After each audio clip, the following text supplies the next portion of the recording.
Okay, testing, testing. Let's see how everything is going. Let's make sure our audio is working. Let's make sure everything is good. Do, do, do, do, do. You know what I don't have this time? I forgot to set up my background music. Oh my goodness. Let me set that up real quick. Hold on. This is important. Oh, nope, not that. Oh my goodness. Okay. Okay, okay, okay. Don't you worry, guys. I got this. Maybe I got this. Hello, hello. I had to set up the background music. I forgot. I forgot. Please, get over here. Oh my goodness. Get this tab on the right screen. Jeez. Okay, okay. Shit, I need to fix chat later. Well, what happened? Oh, yeah, it still has the chat from previous time. It's okay. We'll fix that eventually. I wasn't too much in a rush about it. YouTube. Richie. Lo-fi vibes. Let's look for that.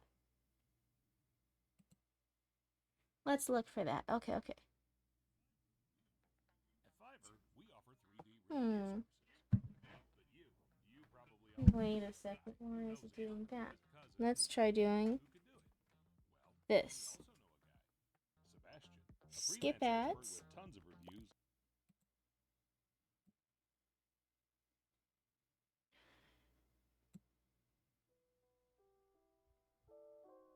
Okay, I think we have our music up. Can you hear the music okay, Roots? How's it looking? Let's go ahead and check with Roots.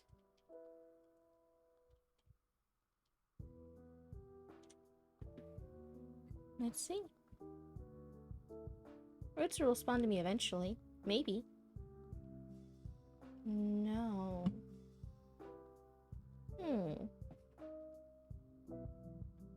Okay, okay. That just means we need to fix something.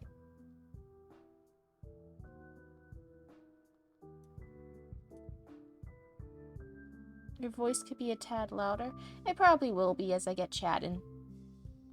Let's see, let's see. How is the music doing now? I turned it up a little bit. Okay, music good? Music good. Okay, that's good. Let's see. I think so. The music's good. My mic is good. I'll move a little closer so you guys can hear me better. And we should be good to go. I'm excited. I'm a little nervous too. I'm like, oh, I'm so unplanned for today, but I think that's every day here too. Let's go ahead and get rid of our testing. And let's get some writing done. Hopefully there will be no kitties that jump on my keyboard this time. That was so scary last time. Oh my goodness. Oh, Roots, is the model moving pretty okay too? I'm moving her around a lot. I hope the movement's capturing. I think last time we were playing the game, it wasn't doing it.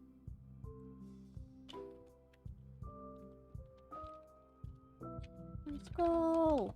There we go. Gotta pump myself up. First words, gotta pump myself up. Let's go here. Let's see what. Oh, I don't have access to the old documents before. Model looks good. Looks okay.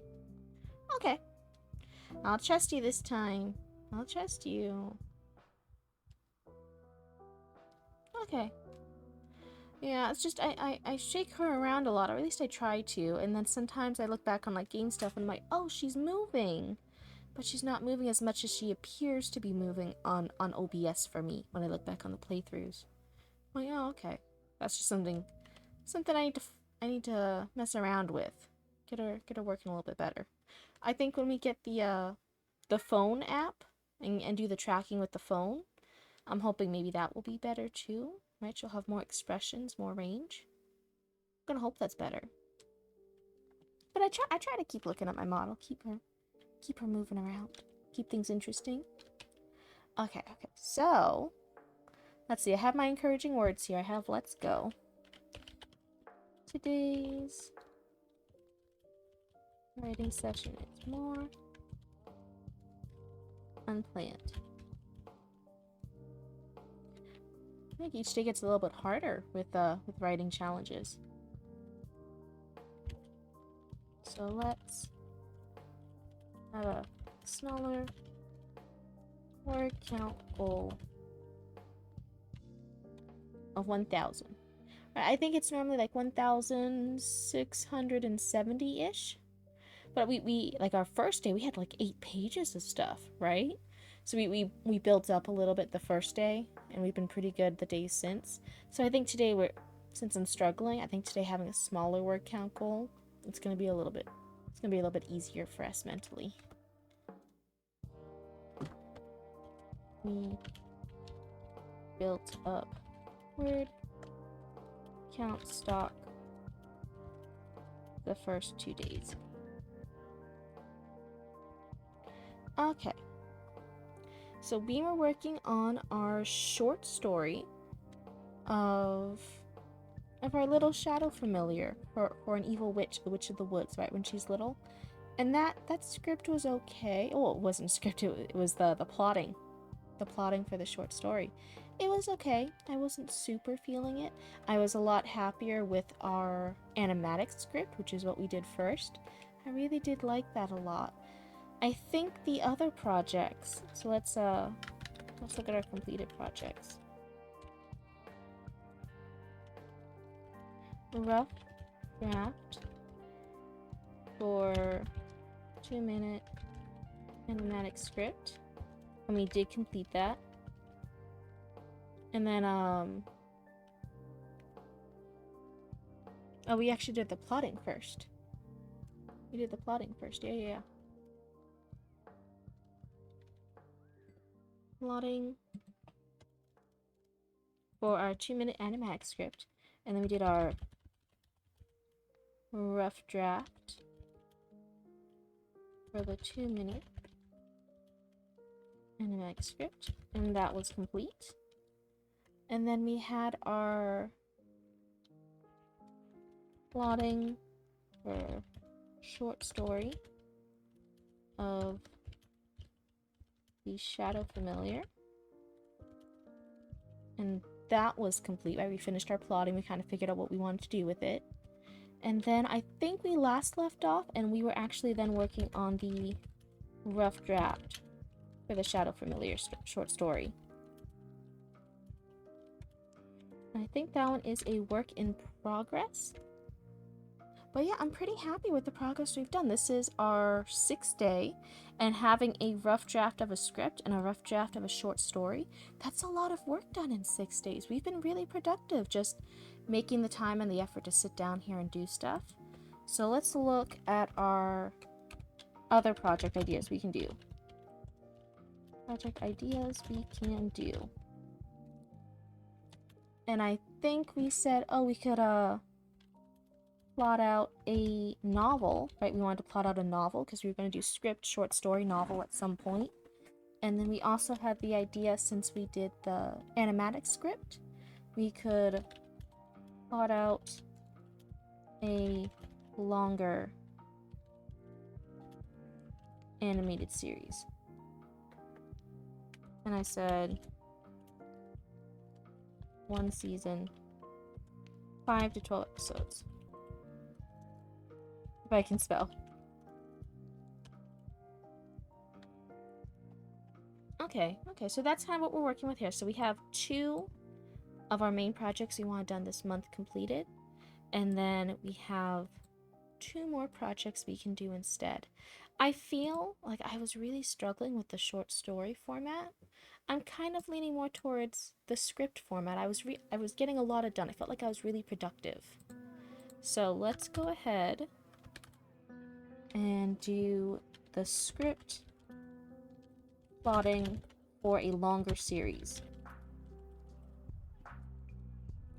So if we want to do that for our story that we've been working on every single day, for this dark witch of the woods who's growing up, right? She has this shadow familiar that's haunting the woods outside the village, and he's luring her to sacrifice her younger sister to complete this dark bargain. So she gets all these dark evil magic powers and becomes the Witch of the Woods, and then the hero's gonna come by and try and slay her, right? That's what we're working with. This is the universe we've created. What would we want for our starting scene?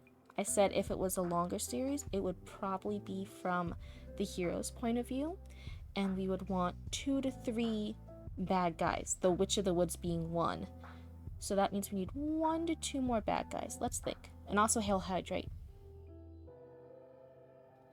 I have a sippy of water back here. It's really good.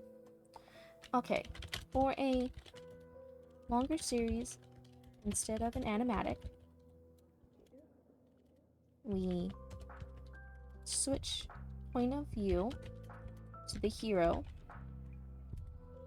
and add 1 to 2 more villains. So we had that goal. Our first established villain is the Witch of the Woods.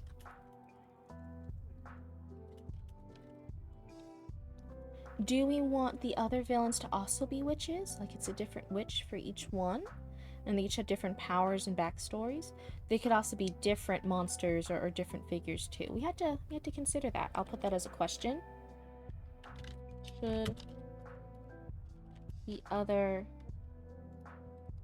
villains be witches too? Or other monsters and creatures? Alright, so we have that. If the Witch of the Woods arc is now from the hero's point of view, right? Oh, we should do that. We'll do it as a Witch of the Woods arc, right? There's going to be a few episodes dedicated just to this characters and this world that we've established. Witch of the Woods arc. And I'll capitalize the W in Woods. Because it feels like a title. It feels like a title she has. So the animatic, if is mostly from it alternates the point of view. I don't think I want to keep that mechanic for this if it's longer. It's really cute. It's a really interesting thing since it's so short. We get to play with fun concepts like that for a 2-minute thing. For a full episode, for full episodes, I think it can be really tiring if we try to keep that gimmick up, right? A gimmick's cute when you don't overplay it, but a gimmick that goes too long, it's really annoying. So I think we'll keep the point of view to the hero. Point of view to hero with flashbacks maybe to the Witch of the Woods.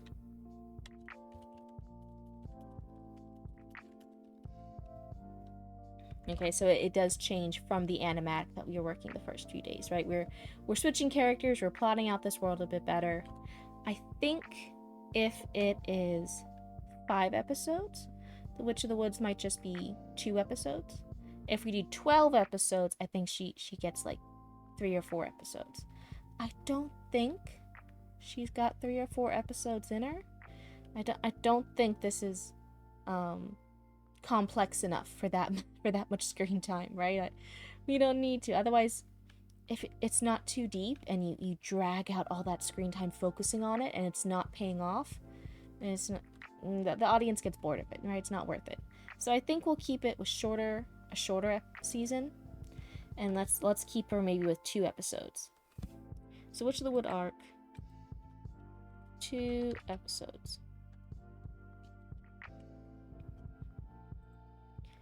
So episode 1, what would we want in episode 1 versus episode 2?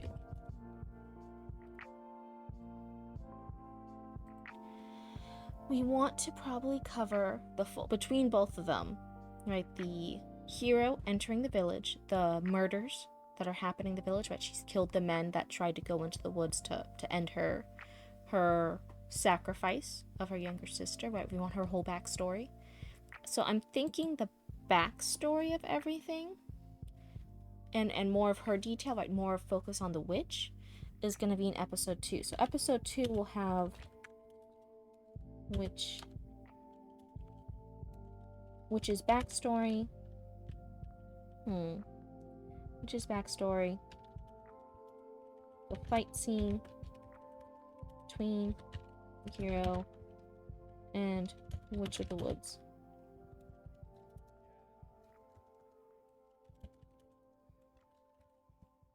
I'm going to capitalize Witch of the Woods because that's the character, what she's known as in the script so far. And then if the other villains end up being witches, I want to specify that this is the Witch of the Woods, because the other witches will be witches of something else, right? So I'll just capitalize all that. It just makes it simpler for now, right? Just depending on what we do. So that means episode 1. Oh, we not finished it. The witch's backstory, the fight scene between the hero and the Witch of the Woods, and then the conclusion of the fight. The witch is dead. Hero feels guilty.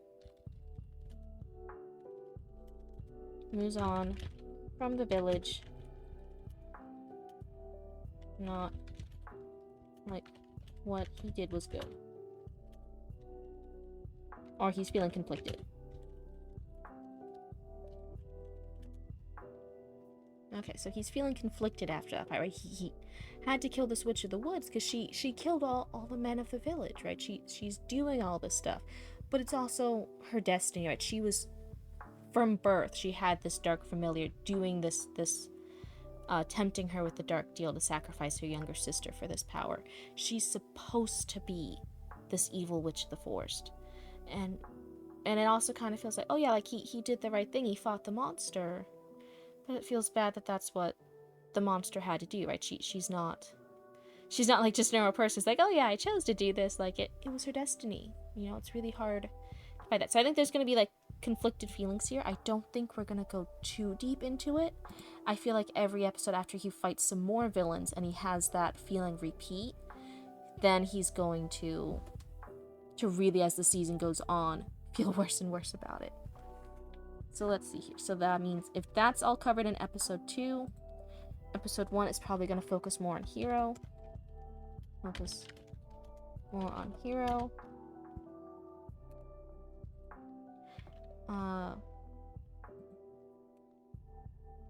Here we go.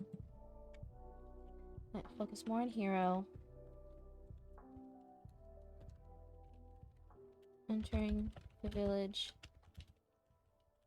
Travel montage. The studio. Ghibli vibes.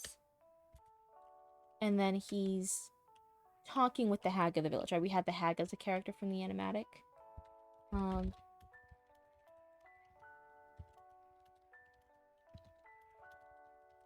So he's speaking with the hag to find out about the murders. Man of the village. What happened with the demon of the woods, etc. And where do we want this episode to end at? What would be a really good part before we go? I think the episode 2 starts with the witch's backstory. So where do we want to end it? Do we want to end it like it was in the animatic, where he's going up the hill to the clearing where he's about to see the Witch of the Woods? That could be a good part. I feel like episode 1's really short then, but I'll have to think about what could be more interesting things that happens in episode 1 compared to episode 2, because it feels like all the meat, all the cool stuff, the fight scene, the cool witchy backstory, the demon stuff, that's happening in episode 2. What happened in episode 1? I didn't think about that. Maybe it's just one really long episode? So Demon of the Woods, etc. Ending scene with him going up to the clearing with the woods and realizing the monster is the witch. So that's kind of what we have. I'll make a note here. Should episode 1, episode 2 just be one longer episode?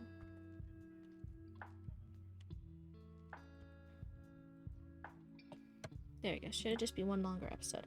I'm kind of feeling that. Seeing how this kind of breaks down, then this could be much shorter. We could be much more brief with it. And instead focus on on the witch more. I kind of like that. I kind of like that it's just one longer one, and then we actually get the more interesting, because all the interesting stuff now is in episode 2.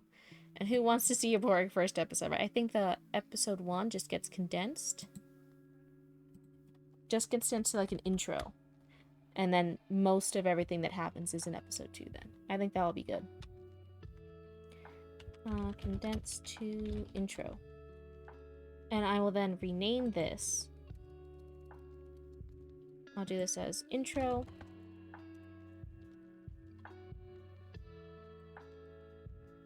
And this is the main plot right here.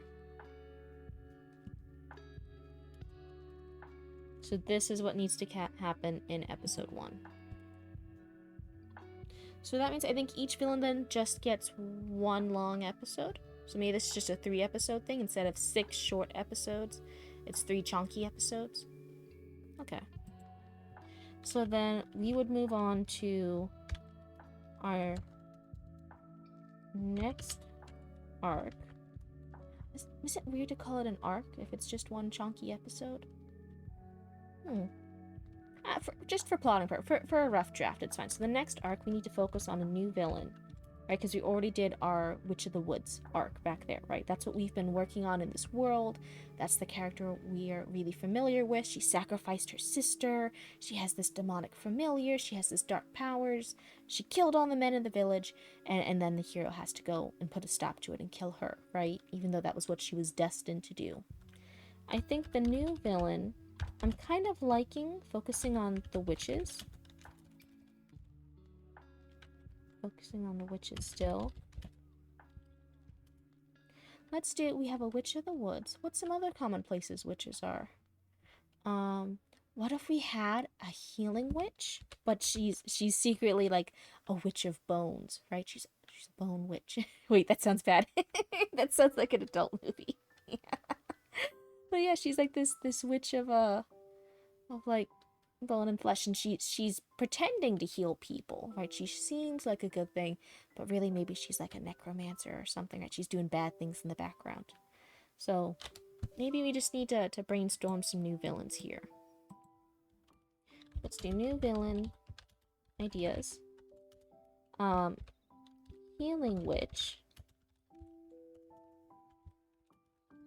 That's really a like bone or necromancer witch that's really hurting or sacrificing other people to heal people that pay her, right?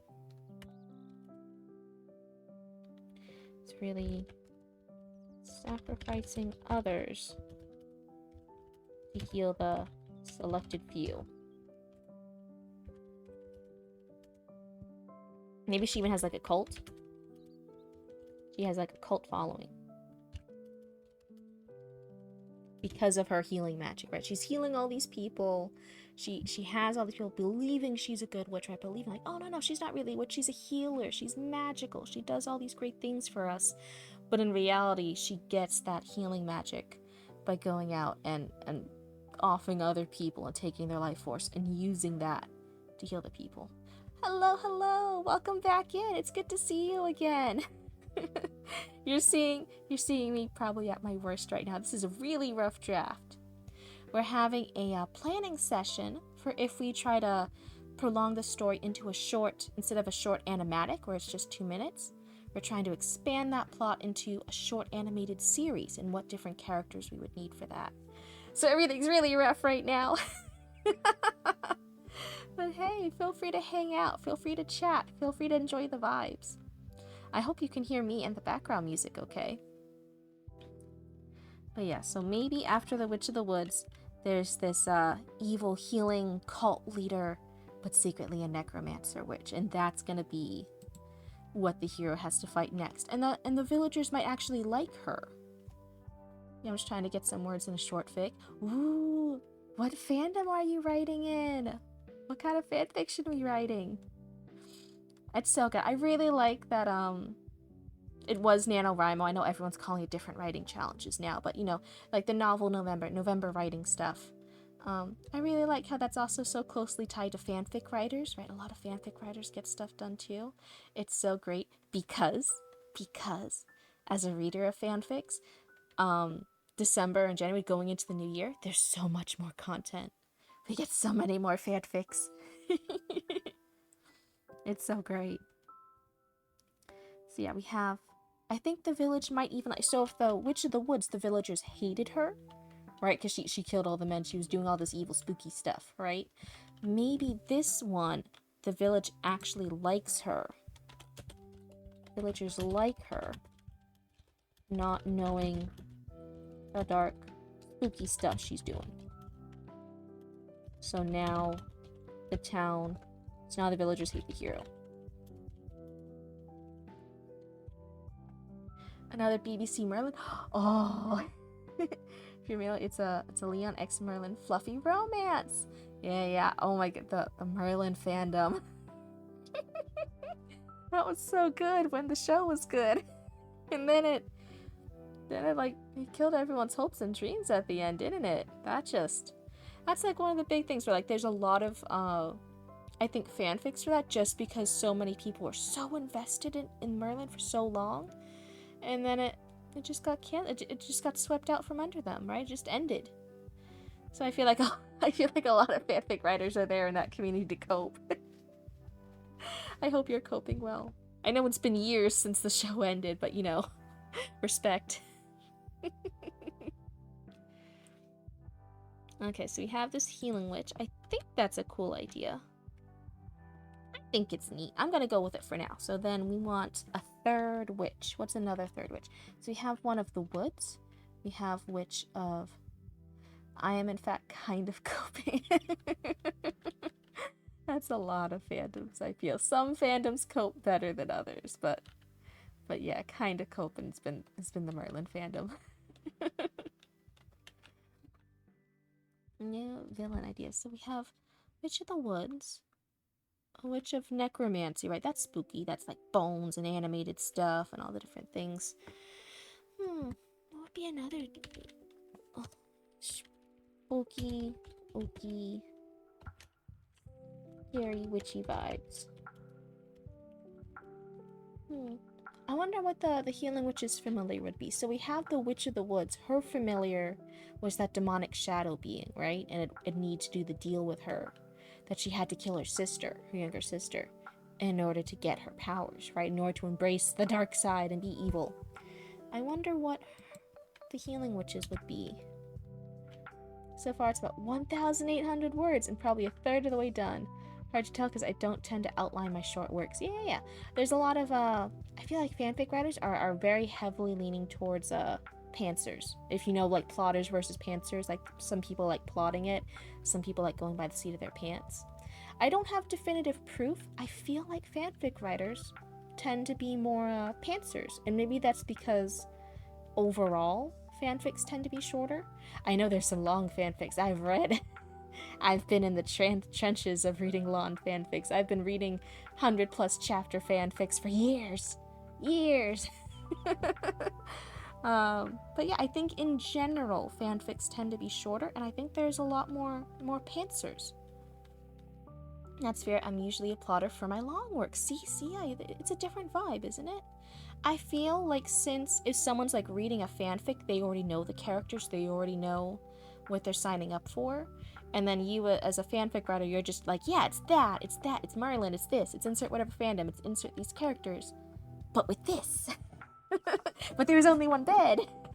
But you know, they're only here, but in AU, like you're just doing a little thing, and you just get to have this fun little short spin-off thing. Where you're like, here, take my hand, let's go explore this idea instead. That you don't need to plot it out as much. You know, everyone, both the readers and the fanfic writers, they already kind of know 90%. They know the characters, they know the idea. So you can just have fun and just pants your way through a fun, interesting concept. But yeah, novel. I don't know how people pants their way through a novel. I need to plan it out. I need to know what's happening. Otherwise, like, shit just starts happening out of my control. It goes crazy. I don't know what's happening. I think you can pants your way through a fanfic, but there are people who pants their way through a novel, and much respect to them. I can't do it. As you can see, most of NaNoWriMo, or most of Novel November, is actually my rough drafts. Some people are saying that they look more like plot outlines And that's fair. But to me, like, this is me figuring it out. Words count. If it's words, it counts towards my word count goal. I don't care. So spooky, ooky, scary, witchy vibes. Thank you. Thank you, past Cryptid, for leaving that helpful note. Other things witches could be connected to. I think we were going on with the idea that the healing witch had to have a familiar too, right? What's her familiar?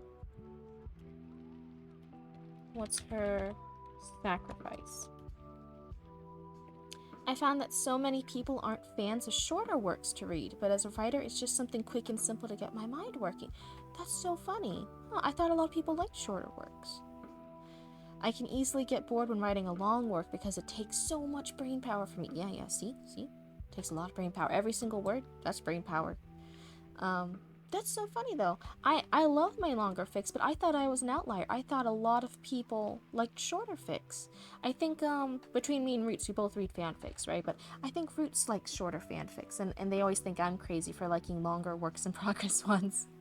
They're like, what do you mean you've been reading that fanfic for 17 years? And I'm like, yeah, you know, that's just how it is.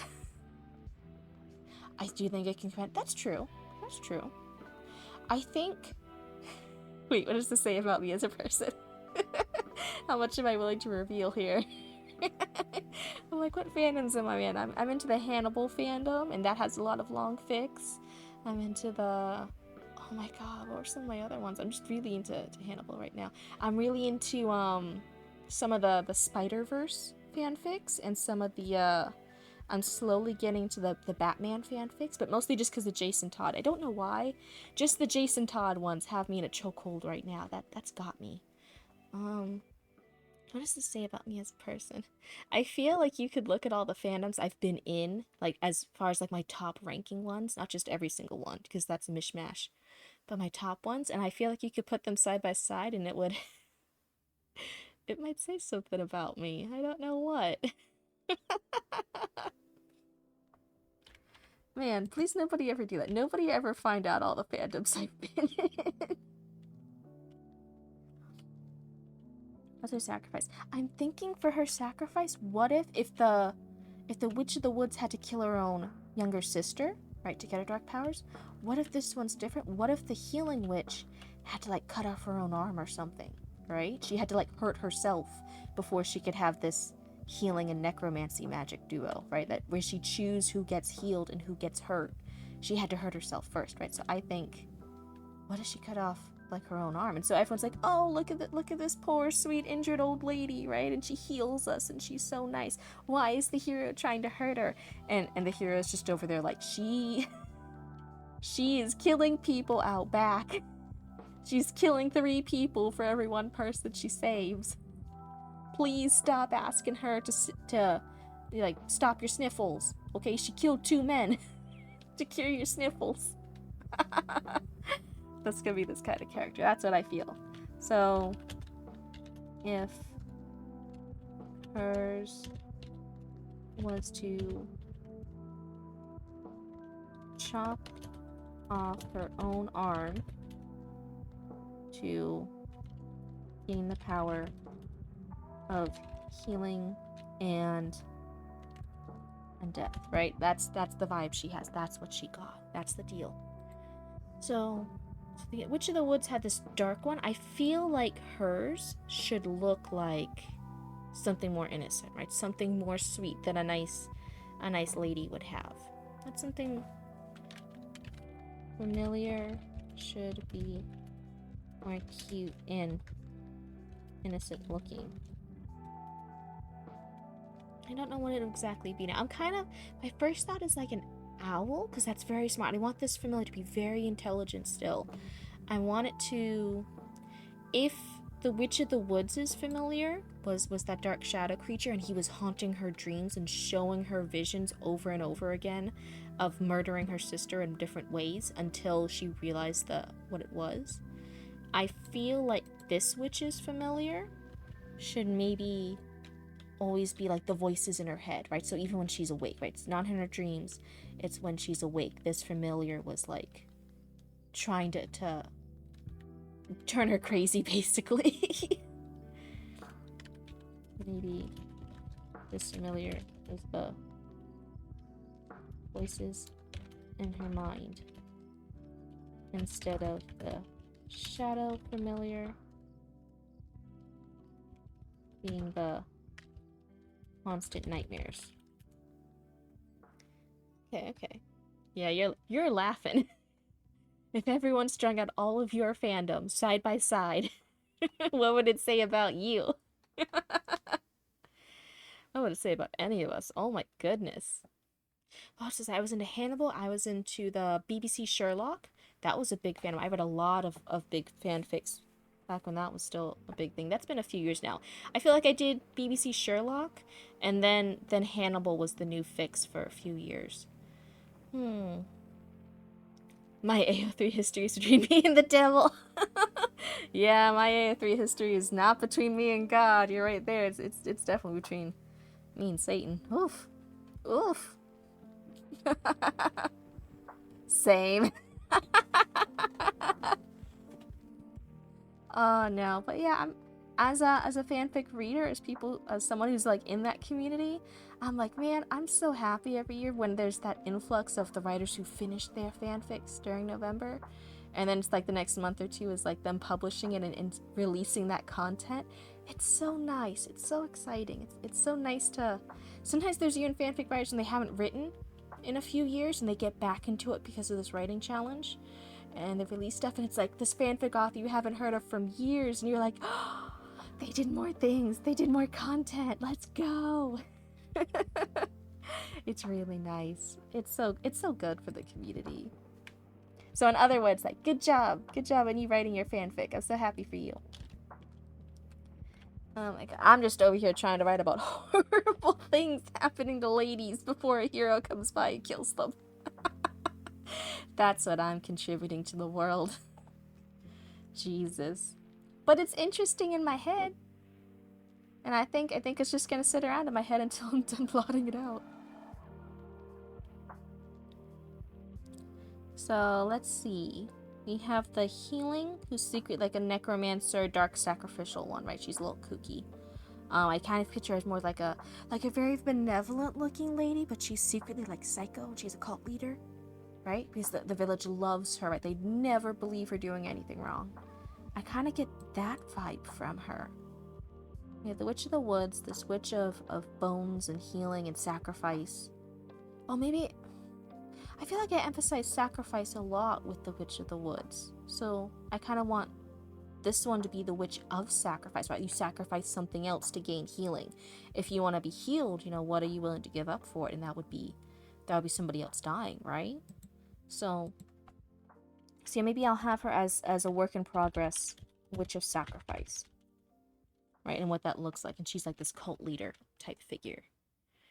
So with the witch of sacrifice, the witch of the woods, right? What do I want the third one to be?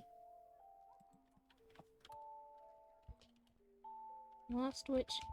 And I feel like it should go in this order so far. It should go Witch of the Woods, where the villagers hated her because she killed people, right?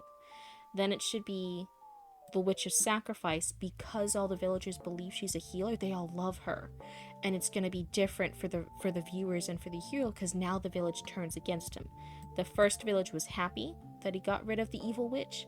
The second village is angry at him because he killed their beloved figure, right? They don't believe that she was evil. Last witch. What is she connected to?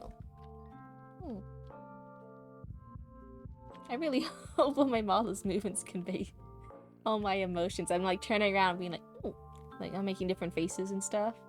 Hopefully that's seen. I don't know. Spooky ooky stuff. Maybe is it too dramatic? Is it too edgelord to have a witch of death? I feel like the others killed a lot of people. What would be the witch of death? Witch of death, witch of the night. Maybe a witch of rot, right? Like decomposition. What witch of rot has that? I feel like that's something else. I feel like that's from somewhere, and I just can't remember what. But I definitely like that better than Witch of the Night. Where's the strike through? Hold on, hold on. Clear formatting. I know it's a feature, isn't it? I'm not making it up.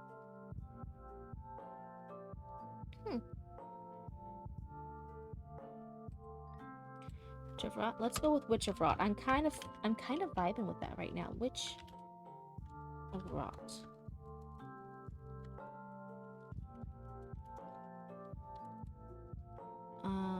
And let's see here.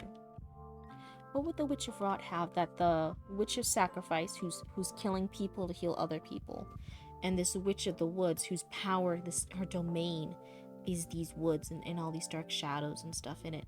And when the villagers tried to go and get her after her sacrifice, right, she kills them. She kills anyone who enters the woods.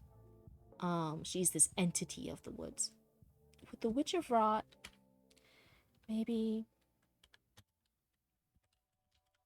a graveyard or so far the other two have been in villages, or the woods near a village, and then the main like cult leader of a village.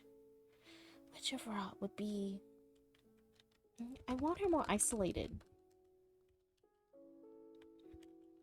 Graveyard or somewhere isolated and alone.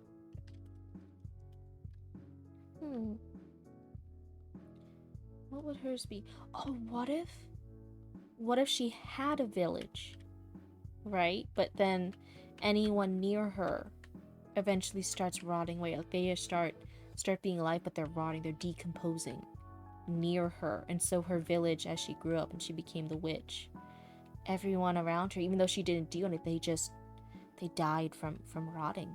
They died from decomposing alive. Is that too horrible? So ignore old ideas. Okay, was in a village, but is now a ghost town. Has everyone decomposed around her. Would it be interesting to have her as like a Sleeping Beauty type figure? Like, you know how in Sleeping Beauty, like everyone in the kingdom is like asleep, right? They're all sleeping, they're just waiting for her to wake up, and it's been like all these years, and if it wasn't magic, they would totally be dead. But because it's magic and in a Disney movie, they still end up alive. I think in the original they died. I don't know. I don't remember.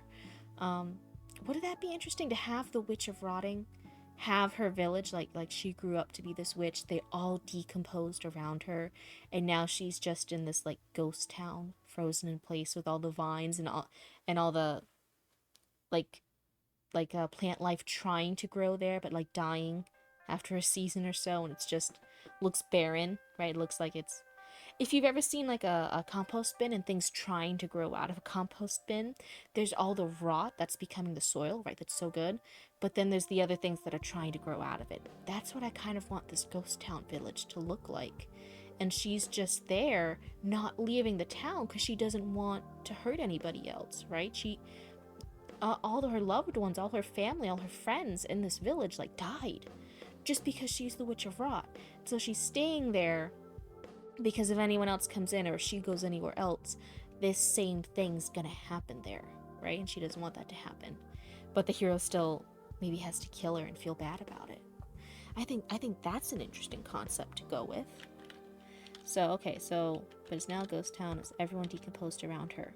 So, lean onto maybe Sleeping Beauty type vibes, but more gore.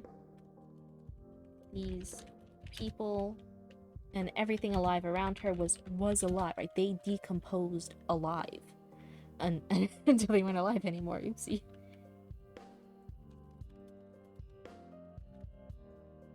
Decomposed, still alive, well, they weren't alive anymore.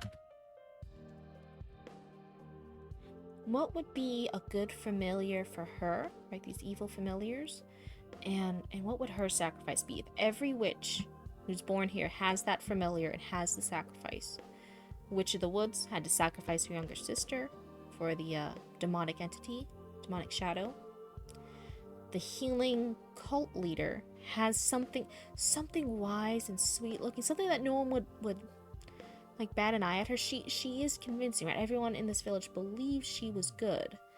And in the end, she's like killing a bunch of people to have those healing powers. And her sacrifice was to chop off her own arm, right? She can't heal it. She just has to have this chopped off arm. I think, yeah, the Witch of Rot. Maybe. I'm almost leaning like towards like plants or like towards insects.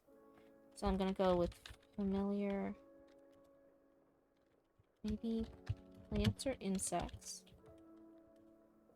What would her sacrifice be? I don't know.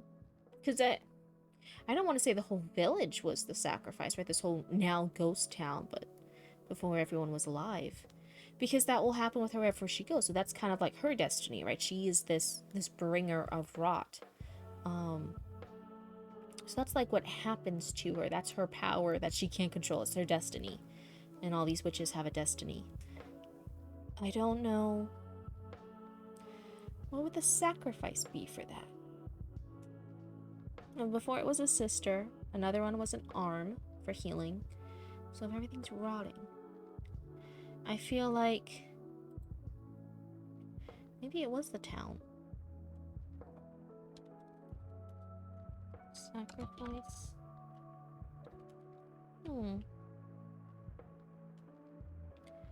What would it be? That's a hard one.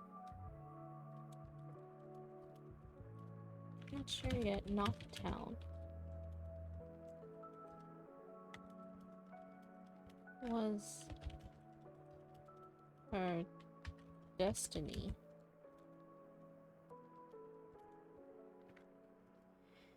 What? Oh, everyone, hail, hydrate. Don't forget, we had to drink too. I'm drinking water. I've been talking so much the past 5 to 6 days because I've been trying to stream every day. Oh my goodness, some of those streams are almost like 5 hours. It was always like 1 to 5 hours. It's been crazy. My voice was so sore today. I think at this rate I'm gonna end up losing my voice. So yeah, everyone hail, hydrate. Drink some water. It'll be good for you. Witch of Rot. I don't know her.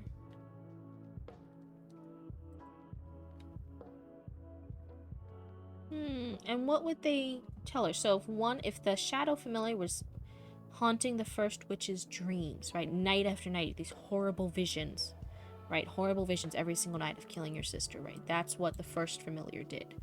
The second familiar was whispering all the time while the witch was awake, right? It was these voices in her head telling her to chop off her arm. That was the sacrifice for that one. So it's these nightmare visions. It's these voices compelling you in your head for the second one. I feel like we should continue that theme, but I don't want to directly copy it. It might be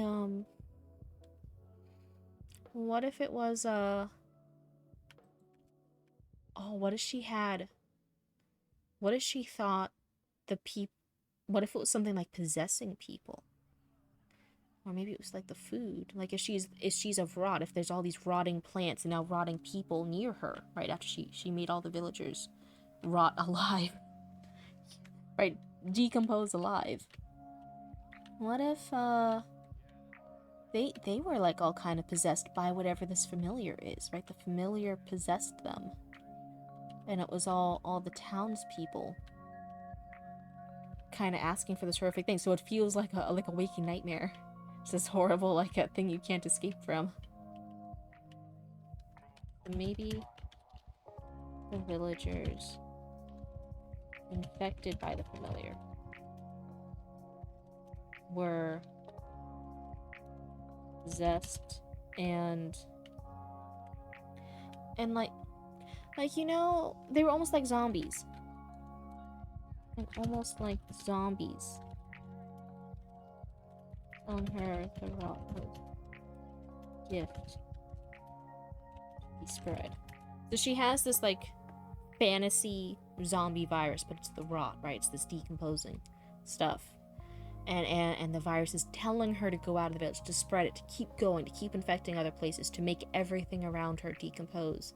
And instead, she's just staying in this ghost town where everyone she knew and loved rotted and decomposed, not leaving, right?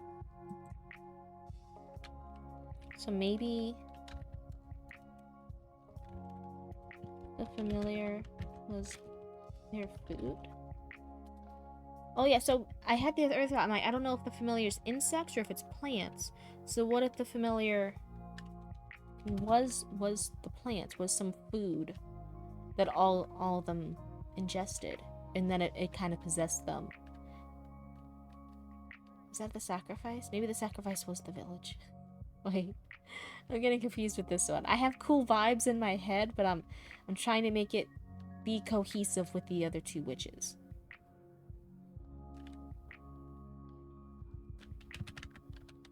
Maybe the sacrifice was the town.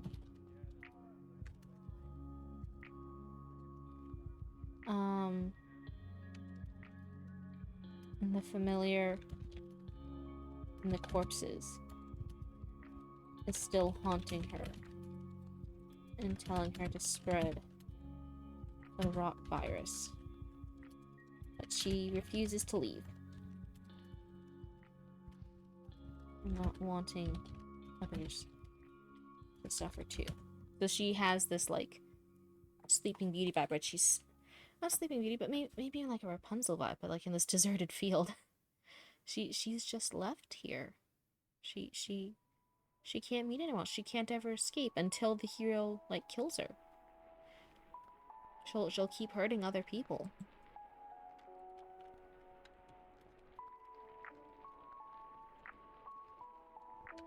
Maybe she even lets the hero kill her because it's her only escape from her familiar.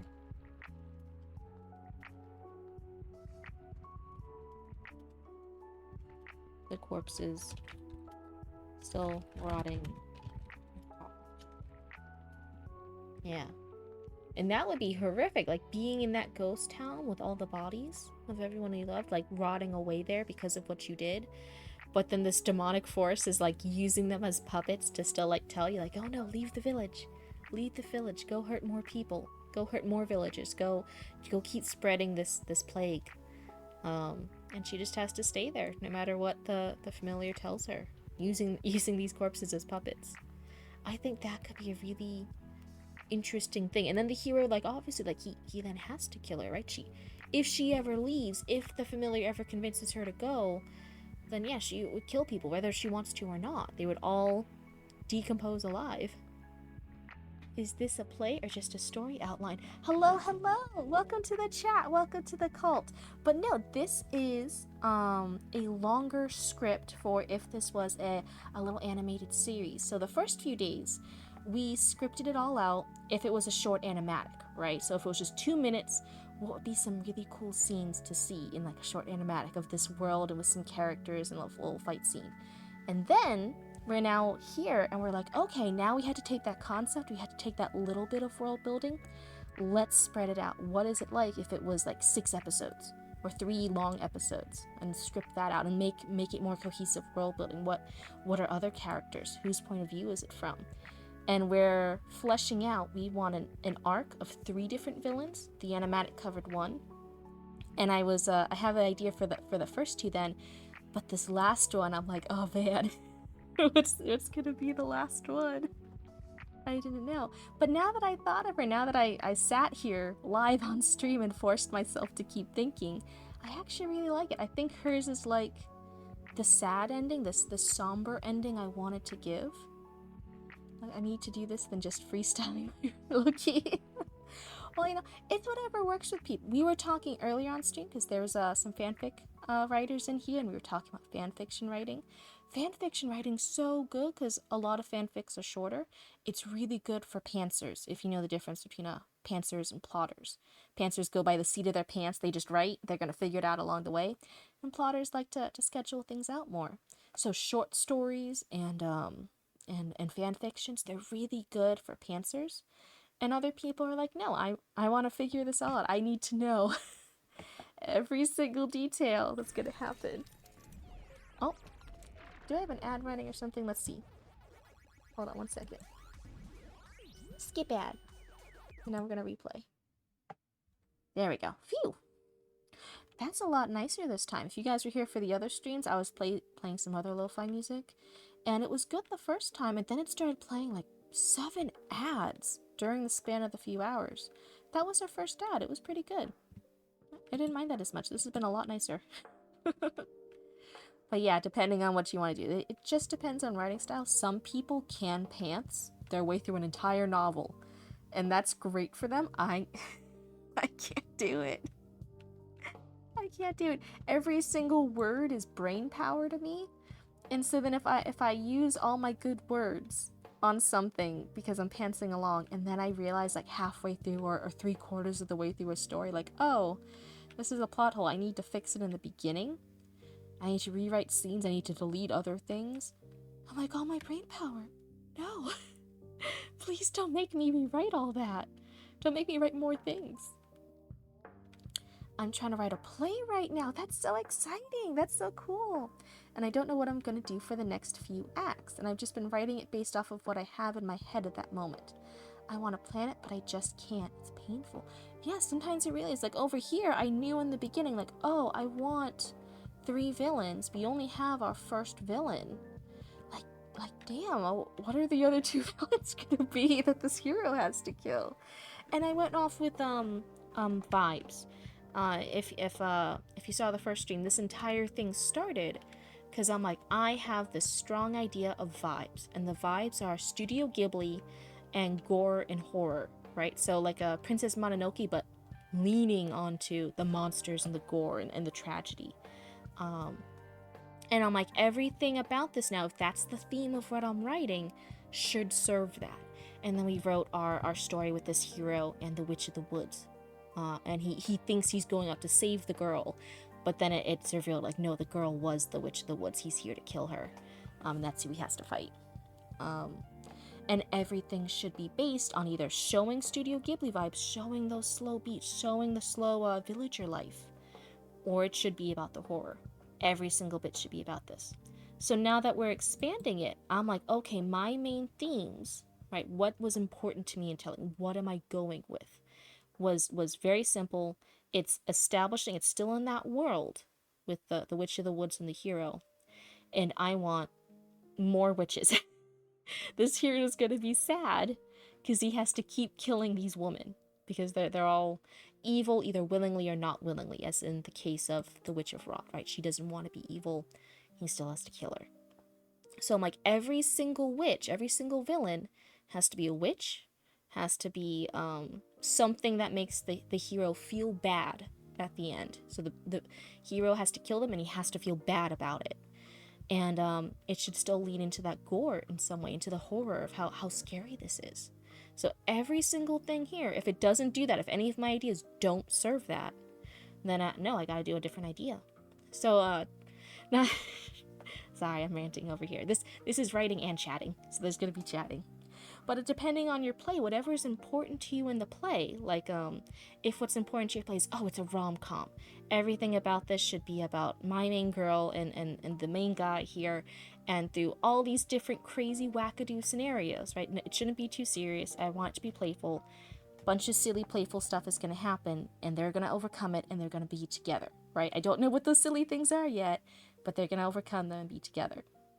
So then if you're writing and you're pantsing along and then it gets like really serious, right? If like something horrible tragedy happens and like one of them's in the hospital and the other's grandmother died and all these sad things happened, it's then important to look back and realize, wait, the main goal of this was silly antics, and then they overcome silly antics to be together. Now I'm writing tragedy and hurt comfort. this is different from my intention.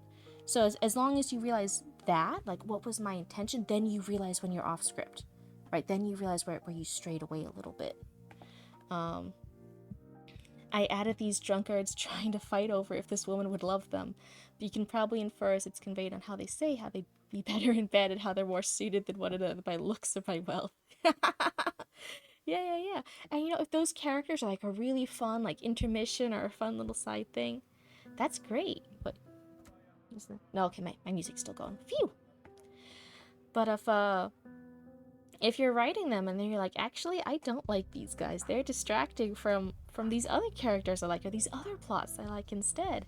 You can look back and you're like, oh, do I keep them, or do I delete them from this and use this bit for something else? You know what I mean? If it serves your purpose, if it serves your goal, then it's great. What's Shakespeare? You know, if you're writing plays, Shakespeare has a lot of funny side characters that pop up sometimes, right? That's a really good example. He has, especially in his comedies, he has a lot of funny little side characters. Sometimes the cast gets really, really big.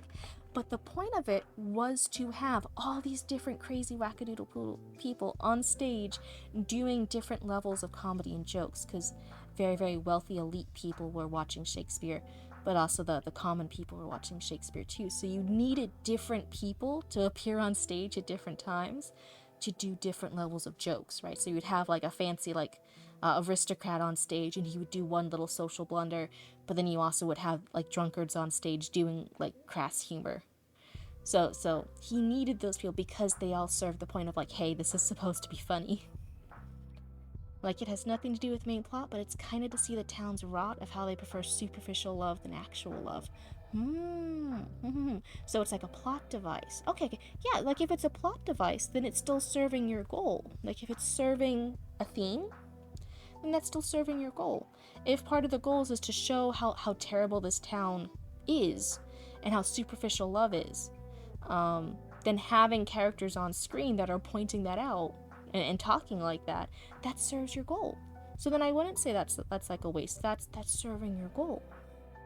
I don't know. I think when you look at the goals of like, what does this writing want? What do I want it to accomplish? Then you can kind of see like, oh yeah, like, is this working for me or is it not? Like if I had all these three witches here, so there's the Witch of the Woods, the Witch of Sacrifice, and the Witch of Rot, right? And then I randomly added like, oh yeah, and a fourth villain and some dude with an axe who kills puppies. Right? That's not serving my goal. If my goal is like, oh, the hero should be having to go through and feeling horrible after having to kill women who are evil or hurting society for one way or another, whether they want to or not. And he's doing the thing and he's sacrificing himself to go and put a stop to them, right? And he has to feel horrible every time he does it, right? He does not want to hurt these women, but he has to. If that's my goal, then you could be like, oh yeah, this happens to the Witch of the Woods. He feels like shit. This happens to the Witch of Rot. He feels really like shit because she didn't want to hurt anybody. And then some dude with an axe who kills puppies.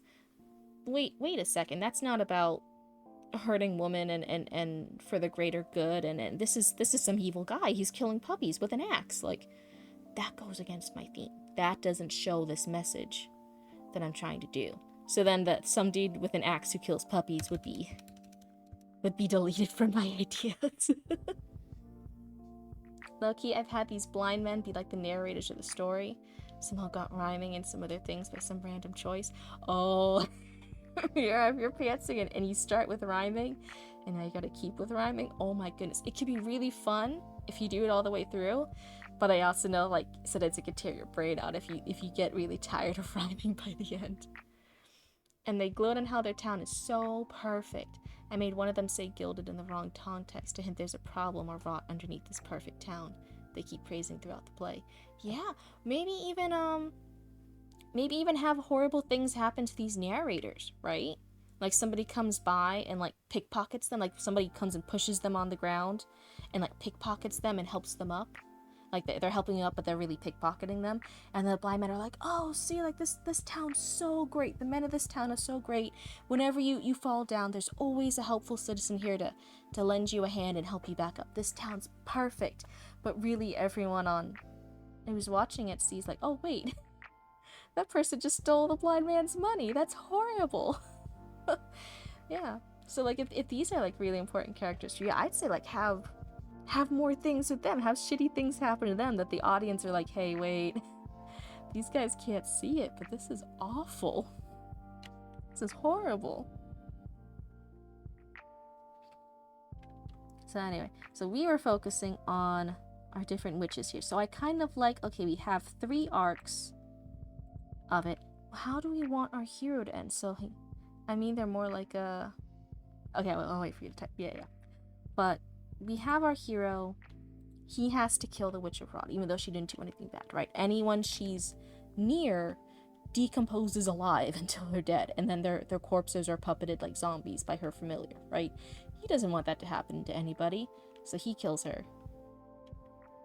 Okay, if you read The Visit. Oh my god. I don't think I have. My first thought is like, wait, is that like The Strangers, where they like come in and they like knock on the door, and if you answer, then they murder you? But I don't think that's it. I think that's something else. I think that's The Strangers.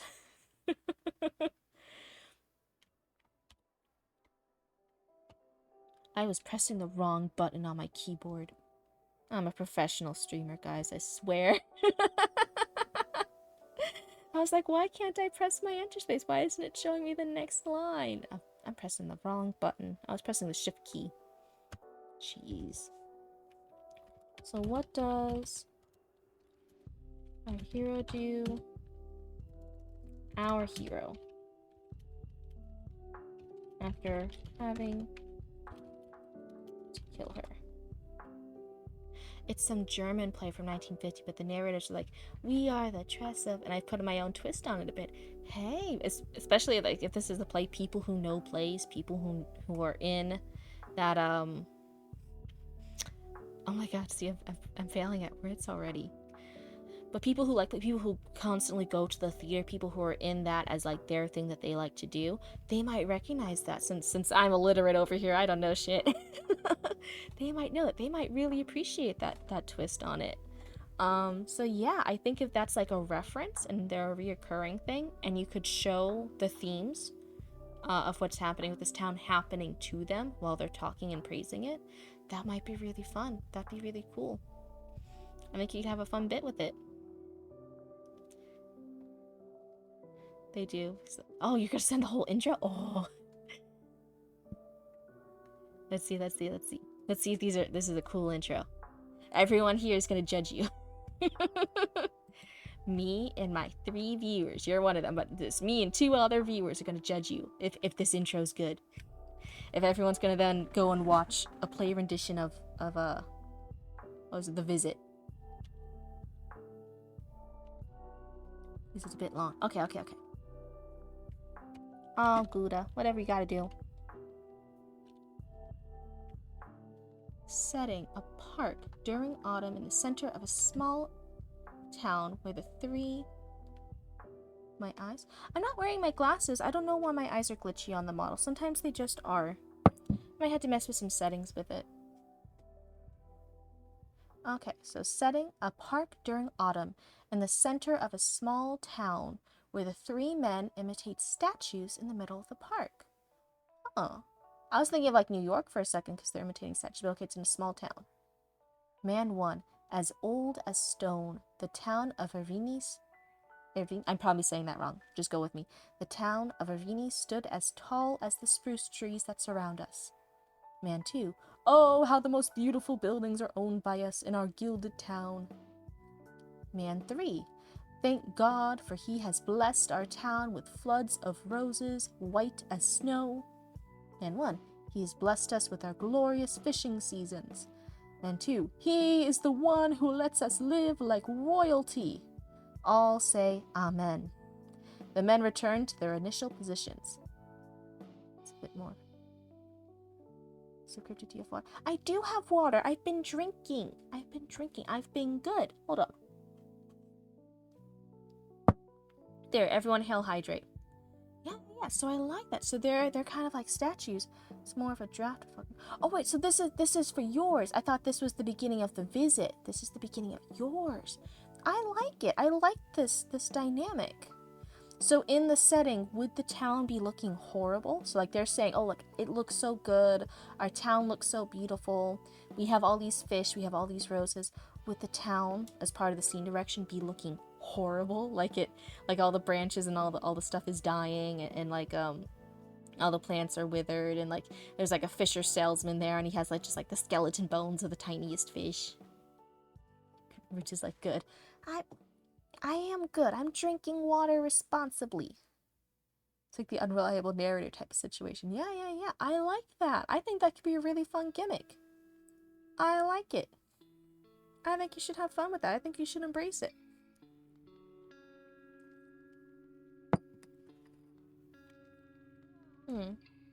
Okay, now my music's still going. I keep worrying that my music stops like it's another ad, but it's been pretty good. Oh. Yeah, yeah, even Roots is like, ooh. It's like, ooh. I think you should lean into that gimmick. I like it. What does our hero do after he kills the Switch of Rod? What does he do? I feel like so it's been multiple. Whoa, whoa, whoa. I feel like now it's been like all these times, all these examples of him horrifically having to kill these women even though he doesn't want to.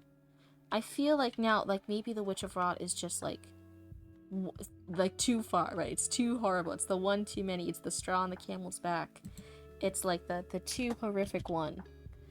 And maybe he even, as he's walking away from the town. Ending scene. Leaving this decomposing town. Posing ghost town. Is he still gonna be a hero after this? Is he still gonna continue doing it, you know? Like it's so horrific to him. It's so hard. It's so not rewarding. It's so much suffering for him. Is he still gonna do it? I don't know. I'm gonna say his weapon still has her blood on it.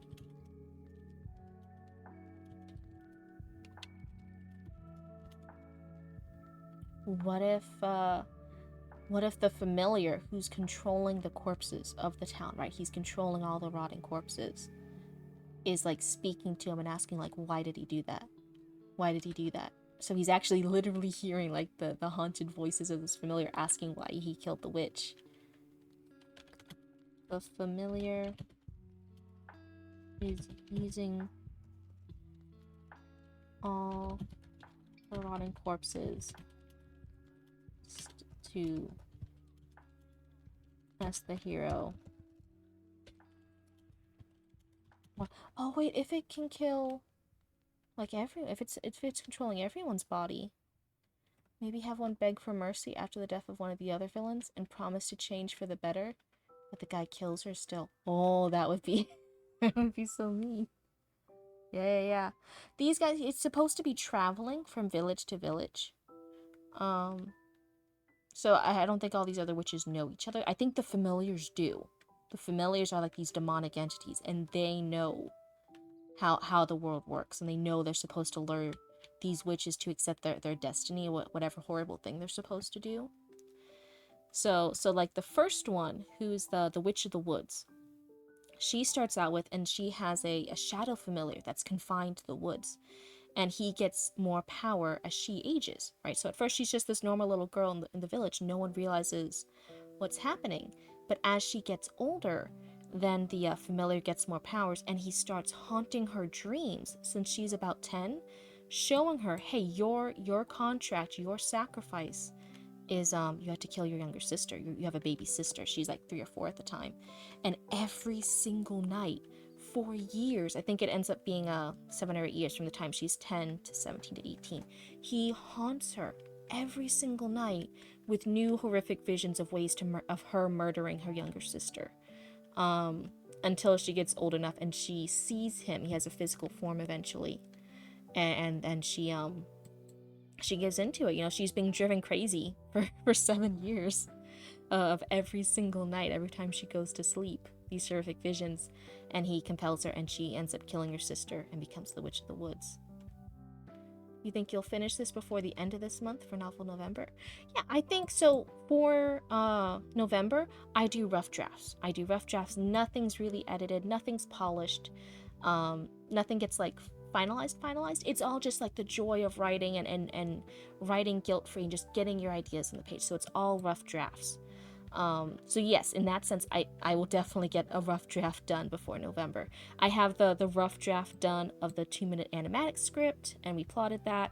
And then we plotted a short story, so it was like 4 or 5 pages from the Shadow Familiar's point of view. And then we did a rough draft for that.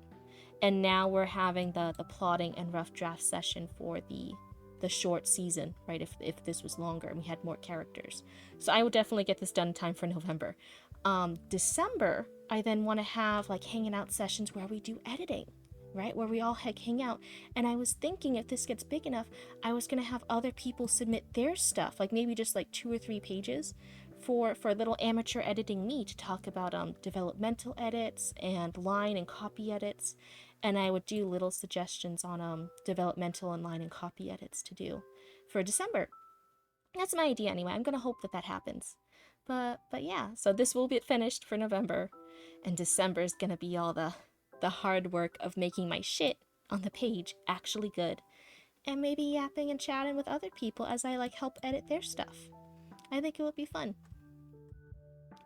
But yeah, then the next one that we called the Witch's Sacrifice for right now, her village actually loves her, right?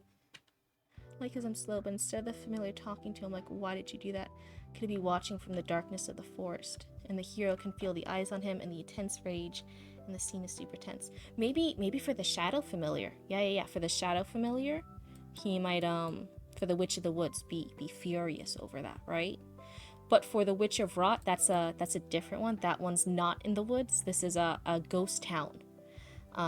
And the Witch of Rot, as soon as she got her powers, everyone around her in the town started decomposing while they were still alive.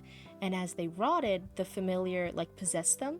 So he's like speaking with their bodies, like puppeteers them around. He's like opening and closing their mouths and speaking through them, saying all these things with their voices, being like, no, like you should leave this ghost town, keep spreading the rot, still keep spreading the decay. And so the Witch of Rot just stays in the ghost town, surrounded by all the bodies of her loved ones, right? Because if she leaves, she'll hurt more people, and she doesn't want to hurt anyone else. But the corpses every day of her loved ones, piloted by her familiar, are telling her to leave and keep spreading this like zombie plague. Right? Because I write wholesome stuff. I write nice, cheery, happy stuff like that. And that's why like the hero's gonna kill her, and she's gonna let him. This is gonna be the first one we have that lets the hero kill her, because she doesn't want to hurt anybody else. She doesn't want to leave this village and hurt anyone else. But she also, you know, she's being haunted by all these people, and the familiar was like kind of keeping her alive. He was kind of keeping her safe by piloting all the corpses so that she couldn't kill herself. So the hero's gonna kill her, but feel really bad about it, because this is the first one that didn't want to hurt anybody, but just by being the Witch of Rot, everyone around her will start decomposing. And then the familiar will take over their bodies. So what if the familiar controls all these rotting corpses, after the hero kills her, does the rot familiar control her body? Is it her body talking, her corpse talking to the hero as he leaves, and the familiar asking, why did you kill me, with her body? That would be horrific. That would be so hard on our hero. I love it. If the point of this script is to make the hero feel horrible every time he kills one of these witches, that would be a great way to do it, right? To have her corpse like blocking his way from leaving the ghost town of Rot, and being like, why did you kill me? And it's the evil familiar puppeting her corpse, asking, why did you kill me? That would be so bad. How sweet. Yeah, I write the sweetest things. I write the darndest things.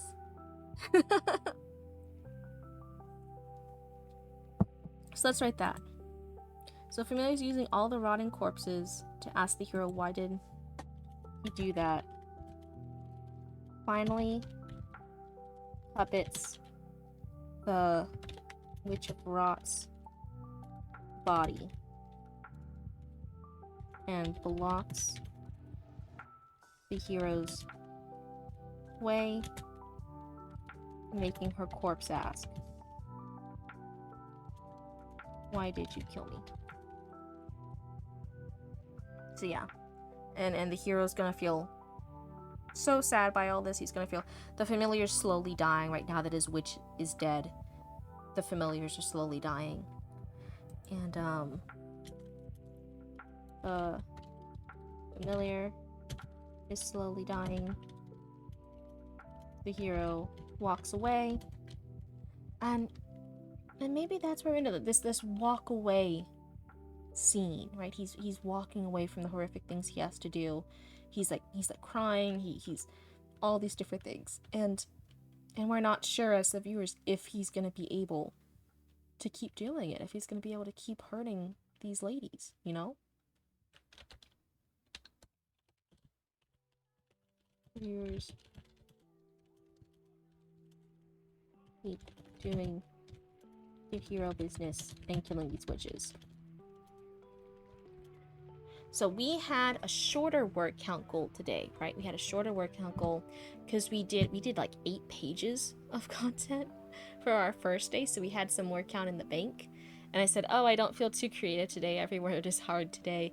Let's have a smaller word count goal of just 1,000 words. I think if you're aiming for the 50,000 words, you can hear them scream as he walks away. That's a good idea. If this was more in the horror genre, absolutely. If this was just horror, oh my god, yeah, that's perfect horror. That's peak angst and sadness and horror is screaming. If this is supposed to be Studio Ghibli and somber, right? It's all these slow moments, it's very somber, it's very sad. I think we should either hear crying or it's silence, right? Studio Ghibli does a lot of crying and silence and these quieter, sadder moments.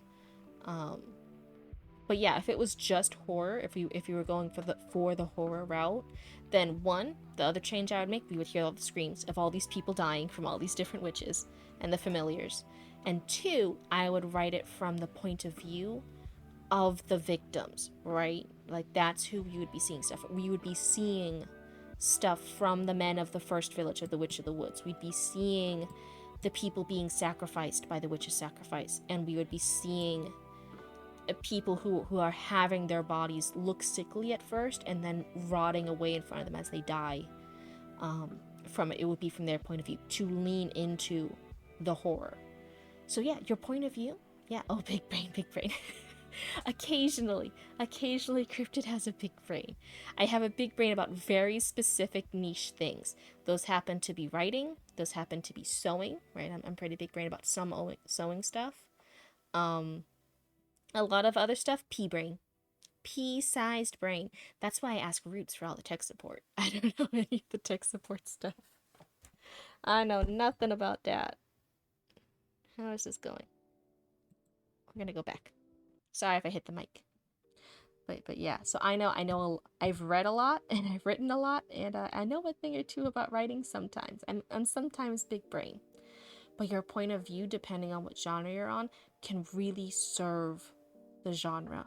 The point of view definitely matters for tone and for the genre. So yeah, if this was just horror, I think seeing flashbacks from the victims of the horrific things they are suffering from these witches really leans into that, really leans into how grotesque it is, how scary it is, how for some of them very slow and much suffering and impacts, like the Witch of Rot, right? These people over days are rotting and their flesh is rotting off of them. They are dying.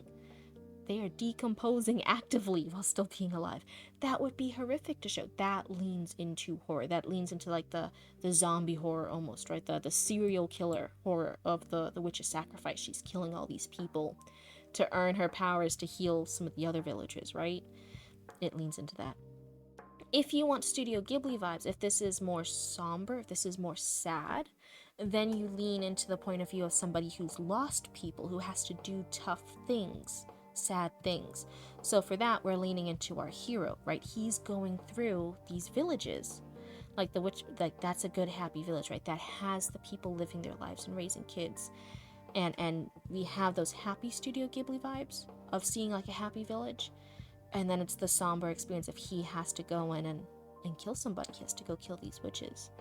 And I think that's what this is leaning towards. This is somber. This is sad. This is a little heartbreaking, but it has horror elements in it, right? It has spooky stuff these witches are doing. The Witch of the Woods has this whole demonic shadow familiar, right? That she like controls. It's like the big bad wolf, and it's just coming out of the woods and it's gonna eat you. The shadows are coming alive, and now they have teeth, and it's gonna eat your face off. That's scary shit. That's scary shit. The witch's sacrifice is very much like a serial killer, right? She's equal opportunist serial killer. So she has this cult-like personality to have healing powers for the people who like her. And the Witch of Rot, right? It's this very sad story. She didn't want to hurt anybody, but just by existing and being who she is, when she gained her powers, the whole town is sacrificed and is rotting away. I think, depending on your viewpoint, it definitely changes the tone. What was I going on about? Anyway, I was going to scroll up here because I'm like, oh, we just had a word count goal of 1,000 today. What is our word count today? Let's look at tools. And we have word count. It was right here at the top. I just skipped by it. Are you serious? Are you serious? Only 649 words? Only 649? What do you mean? This is so many words. I'm displaying it here in the corner. You can't see it's behind my model, but it's 649 words now. This is so many words. Every single word here was brain power. I thought that was at least 1,000 words of brain power. You mean it was only 649? This is illegal. This is unfair. How did I get 8 pages worth of content the first day, and now I'm struggling filling up 2? 6 days the hardest, you guys. I think before my hardest day was day 3. Now it's day 6. Day 6 is the hardest. I don't like this. I hail hydrated roots. Okay, I had another sippy of water. So, let's go ahead. We have our main 3 villains now. We have that all done. We did that. So, now we gotta work on the next thing. We guys gotta keep on plugging away. So, script writing for longer. We've established our villains. So this was Witch of Rot for Act 3. For Arc 3.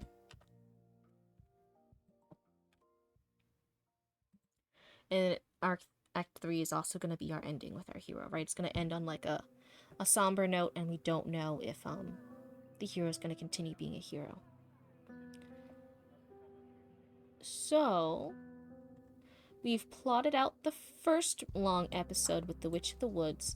I think now we have to plot out the Witch of Sacrifice. So let's do that. Let's focus on the Witch of Sacrifice.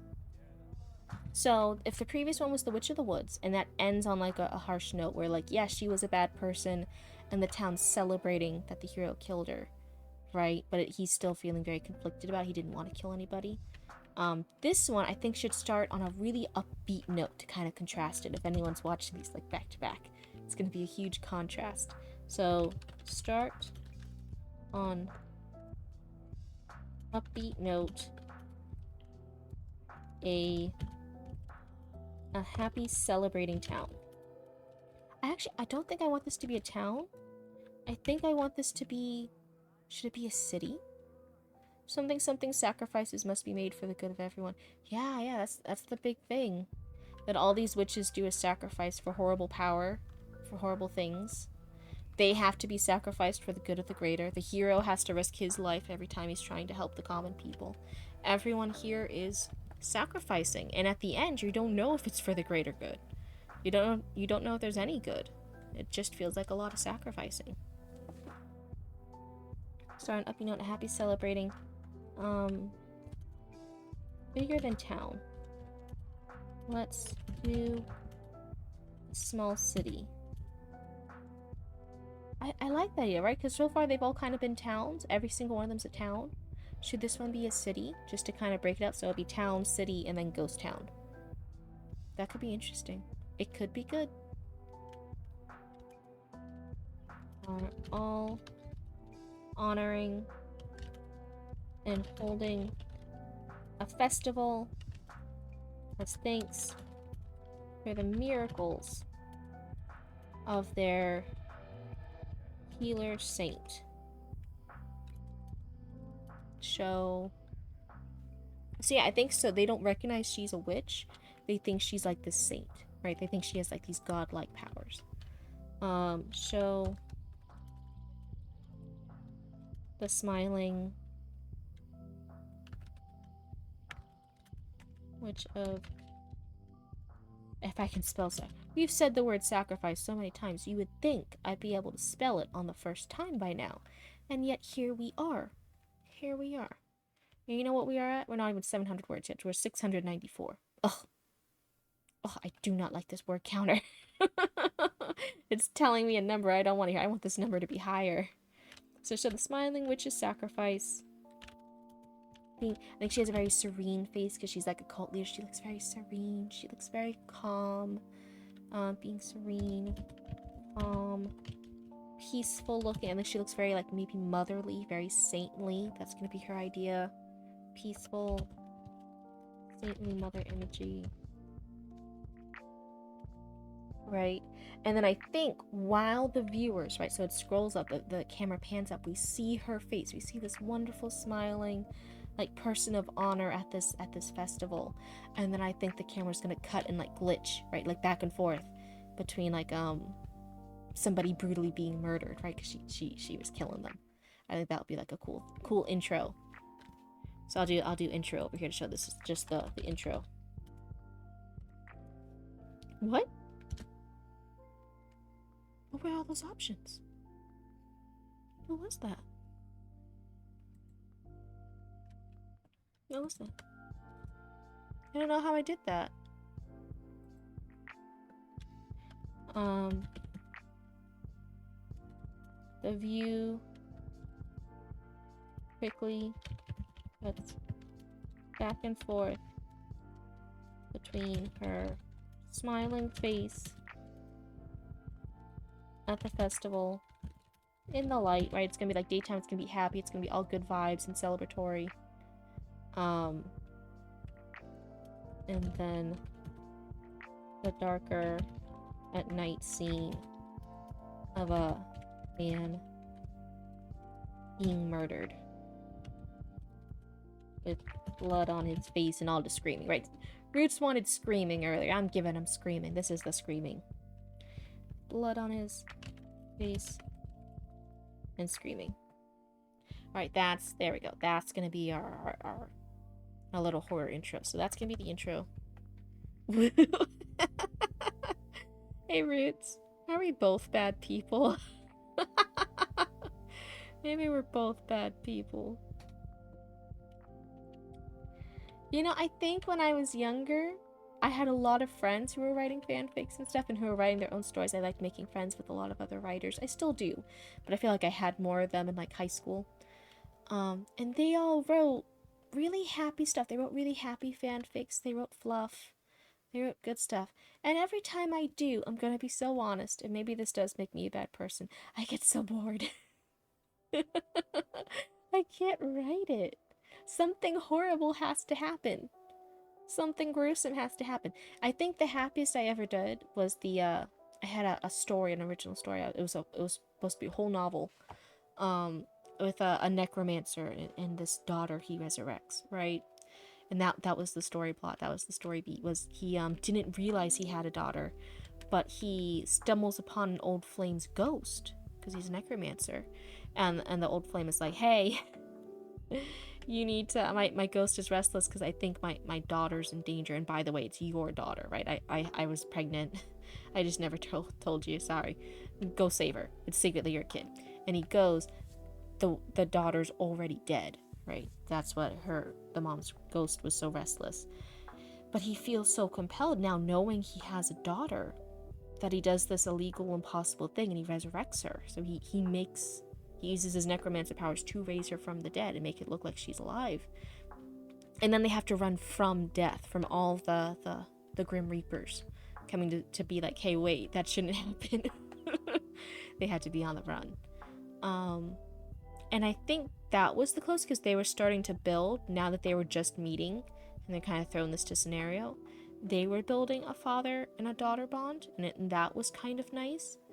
But it's underneath this backdrop of all the horrible stuff of like, hey, you're running from Grim Reapers. And also it's like medieval fantasy and the plague is happening. So like everyone around you is dying.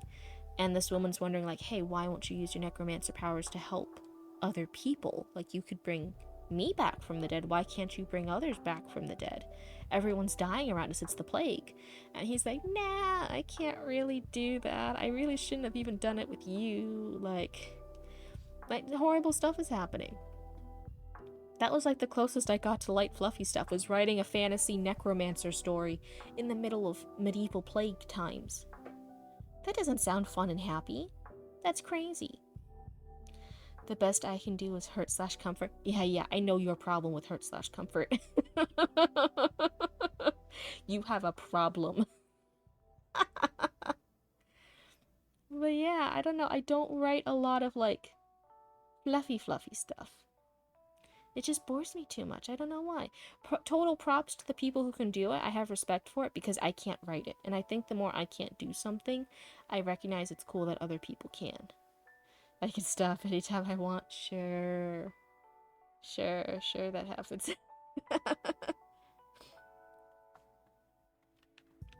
Roots, it's only 738 words. Oh my god. Oh my god, this is horrible. Everyone hell hydrate. I'm taking another sippy. Oh, maybe if I take another sippy, the word count goes up. It didn't, but I can hope. So, okay, we have that intro. And then it would, like, cut if this was, like, a little short anime, right? If this was, like, a little 3-episode anime, right? This would then be when the cover song or whatever we do, the, like, intro music plays. And now we start the main thing. And I think now is probably going to be Hero walking into the city with all his stuff.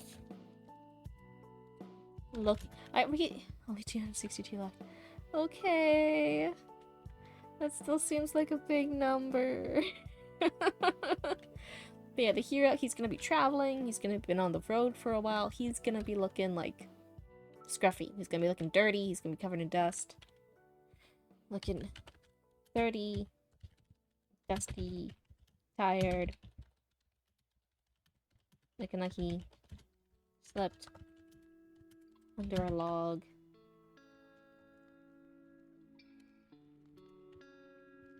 Sure, he slept. I don't know. I was gonna write something here. Looking like he slept in a ditch, right? Like, looking smelly. I think I just want to keep insulting the hero. I know all the bad things happen to the hero in the story, besides the witches dying, but I still want more bad things to happen to him. So he's looking like he slept in a ditch. He's looking smelly. Looking stinky. Alright, that's him. And he's gonna be passing by crowds of other people in the city, walking, running shops, etc. And I think it's gonna be like a silent, like we're being from a distance, right? We're seeing the slow part, because this is again very Studio Ghibli, even though it's horror, right? We have these slower moments. So I'm gonna go This is the Studio Ghibli vibe scene. Emphasis scene. Right?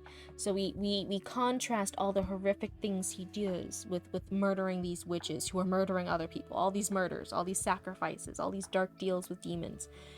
It always starts in the beginning first with these calm Studio Ghibli slow beats of seeing people at work and at rest and living their lives and having community and raising children. These are those slower scenes where we romanticize that, and we lay in that moment for a minute to show that contrast, to really show like this was why he's doing this. This is why he keeps going through all the awful shit that me, the writer, puts through.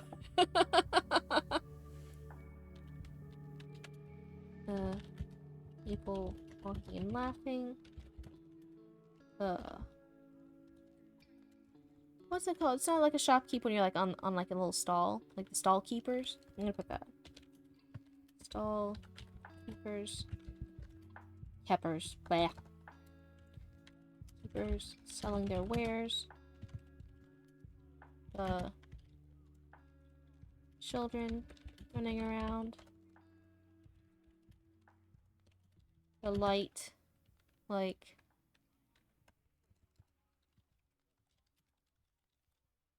oh, so if this is a cult leader witch, I think she's gonna have like a temple or some sort of area, like temple adjacent, that she's running out of, right? That she's doing all these miracle healings at. I feel like if we're focusing on how pretty the scenery is and how these people are going about their lives, the sun should be shining off that temple space she has first, right? That it looks so nice, it looks so good, but secretly she's like she's like murdering people every night. The sunlight lighting up the church like holy temple words thing where the witch's sacrifice is.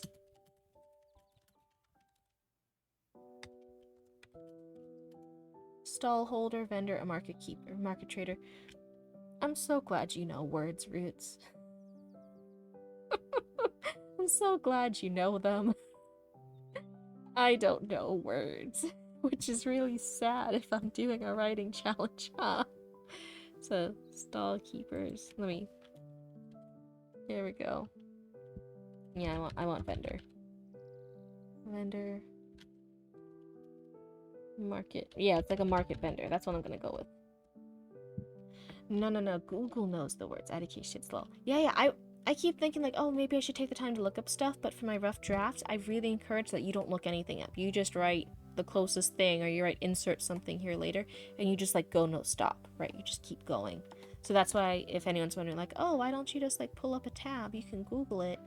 That's why I don't, because it detracts you from just powering through. You'll get stuck in a Google loop. Have you guys ever been writing and like you look up like, oh, I just need to look up the year such and such happened to insert it, and then you go to type in the year, and then you end up on like a Google spiral, and you've had like 20 tabs open for something unrelated at the end, like what year tuna fish was invented, and then you go back and you're like, oh, I never kept writing because I went on the Google spiral over here. So yeah, save yourselves from Google spirals. Just if you don't know the word, if you don't know exactly what you're looking for, just insert it later, write a little note, write the next best thing, and just keep powering through. It's just a rough draft. It's fine. You can always fix things in the next draft. But thank you, Roots, for helping. Thank you for keeping me from my Google spiral. It's very helpful. Nobody get lost in the writing trenches during a Google spiral, okay? It's not good for you. That's how we lose so many writers every year. So the sunlight is gonna hit this temple-like holy space this Witch of Sacrifice has, where she's doing these healing miracles.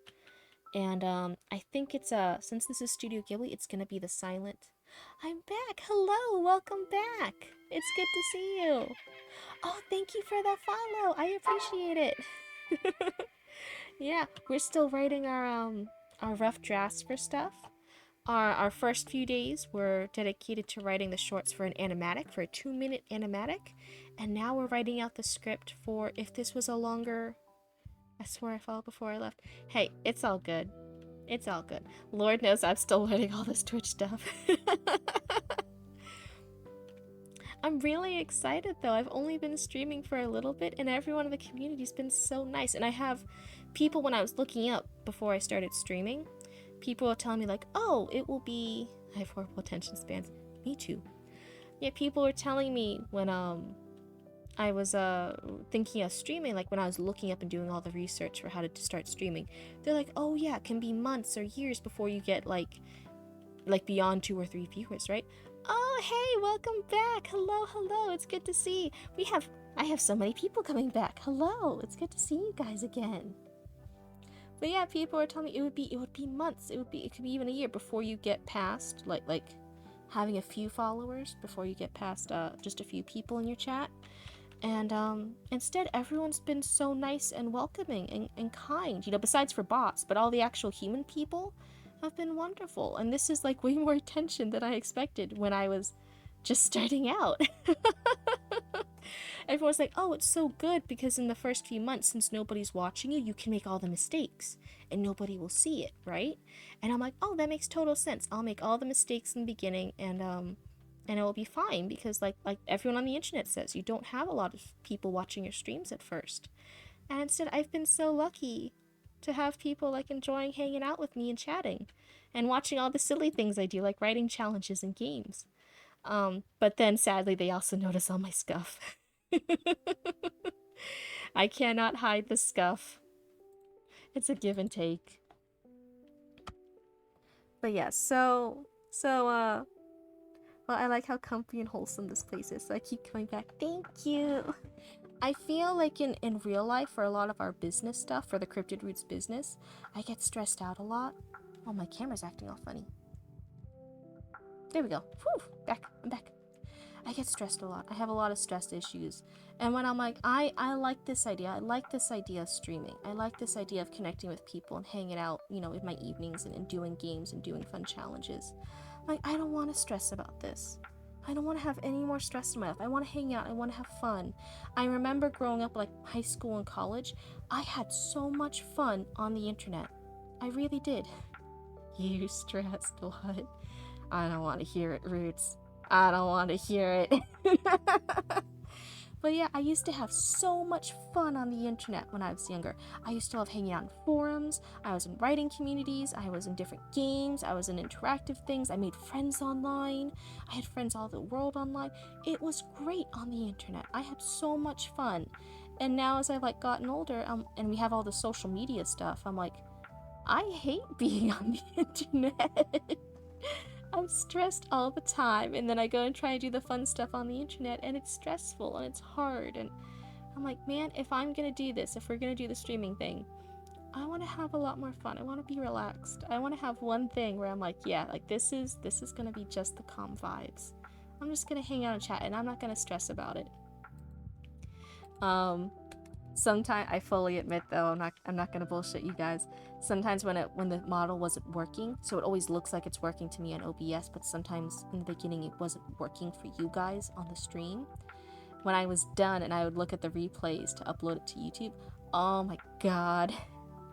I was pulling out some of my hair over that. I was like, oh man, I was yapping for hours and the audio wasn't working.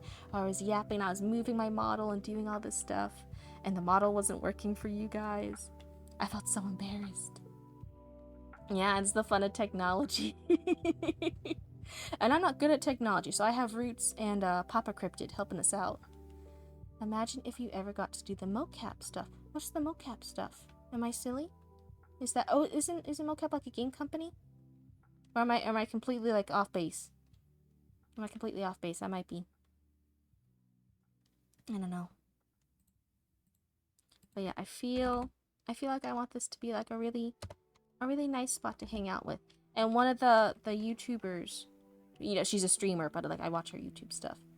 It's the suite used for 3D. For 3D? Oh yeah, that stuff looks so scary and intimidating.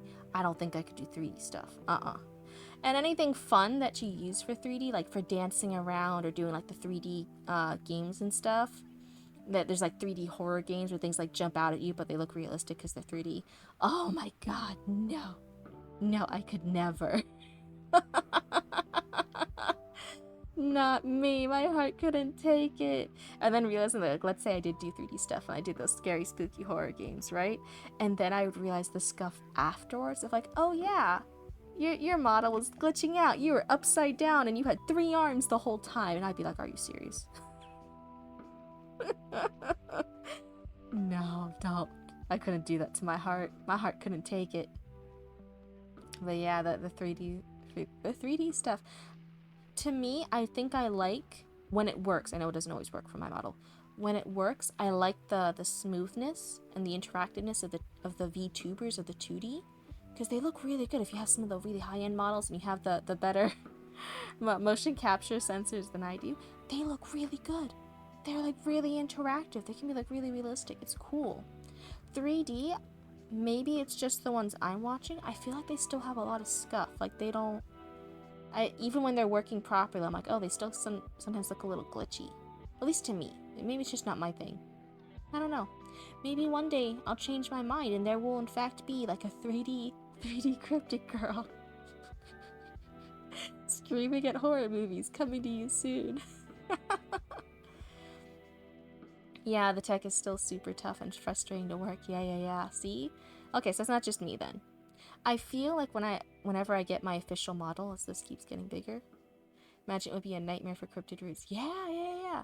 So, and whenever I get my official model, right, with all our cryptidness and spookiness, right, like, I'm gonna have, like, full, like, not little demon horns, but, like, the full, like, antlers. That is our, logo, right? It's a little deer skull.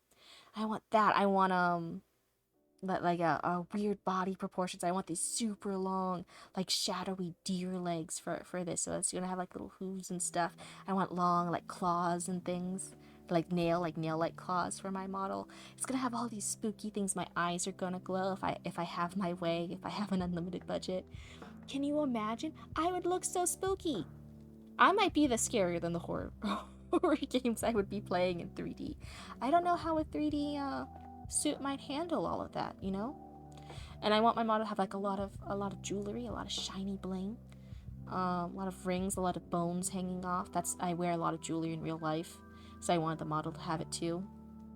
I think it would be all sorts of messed up on a 3D model. But yeah, I would be like this total little monster cryptid girl. That would be really fun, actually. Cryptid girl, coming to you guys soon. Don't you worry. It'll happen one day. We'll get in there.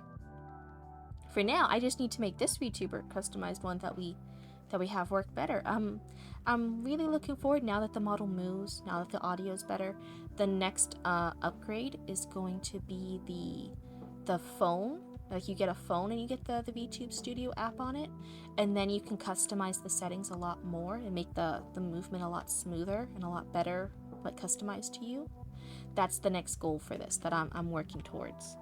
So that hopefully when we're having yapping and chatting sessions, it looks a little bit more like I have all my expressions that I use when I talk. I'm excited for it. Roots, we are at 818 words. Why don't the words happen when I'm chatting? Why doesn't my chatter count towards words? It should. Everyone hail hydrate. Hide your sorrows by drinking water.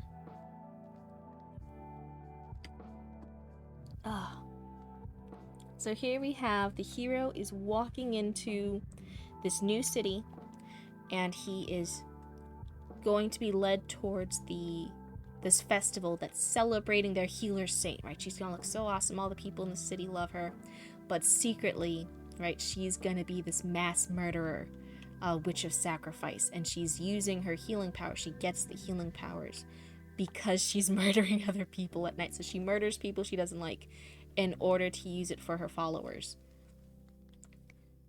Thought you were gonna say a no German thing for a second? A no German thing?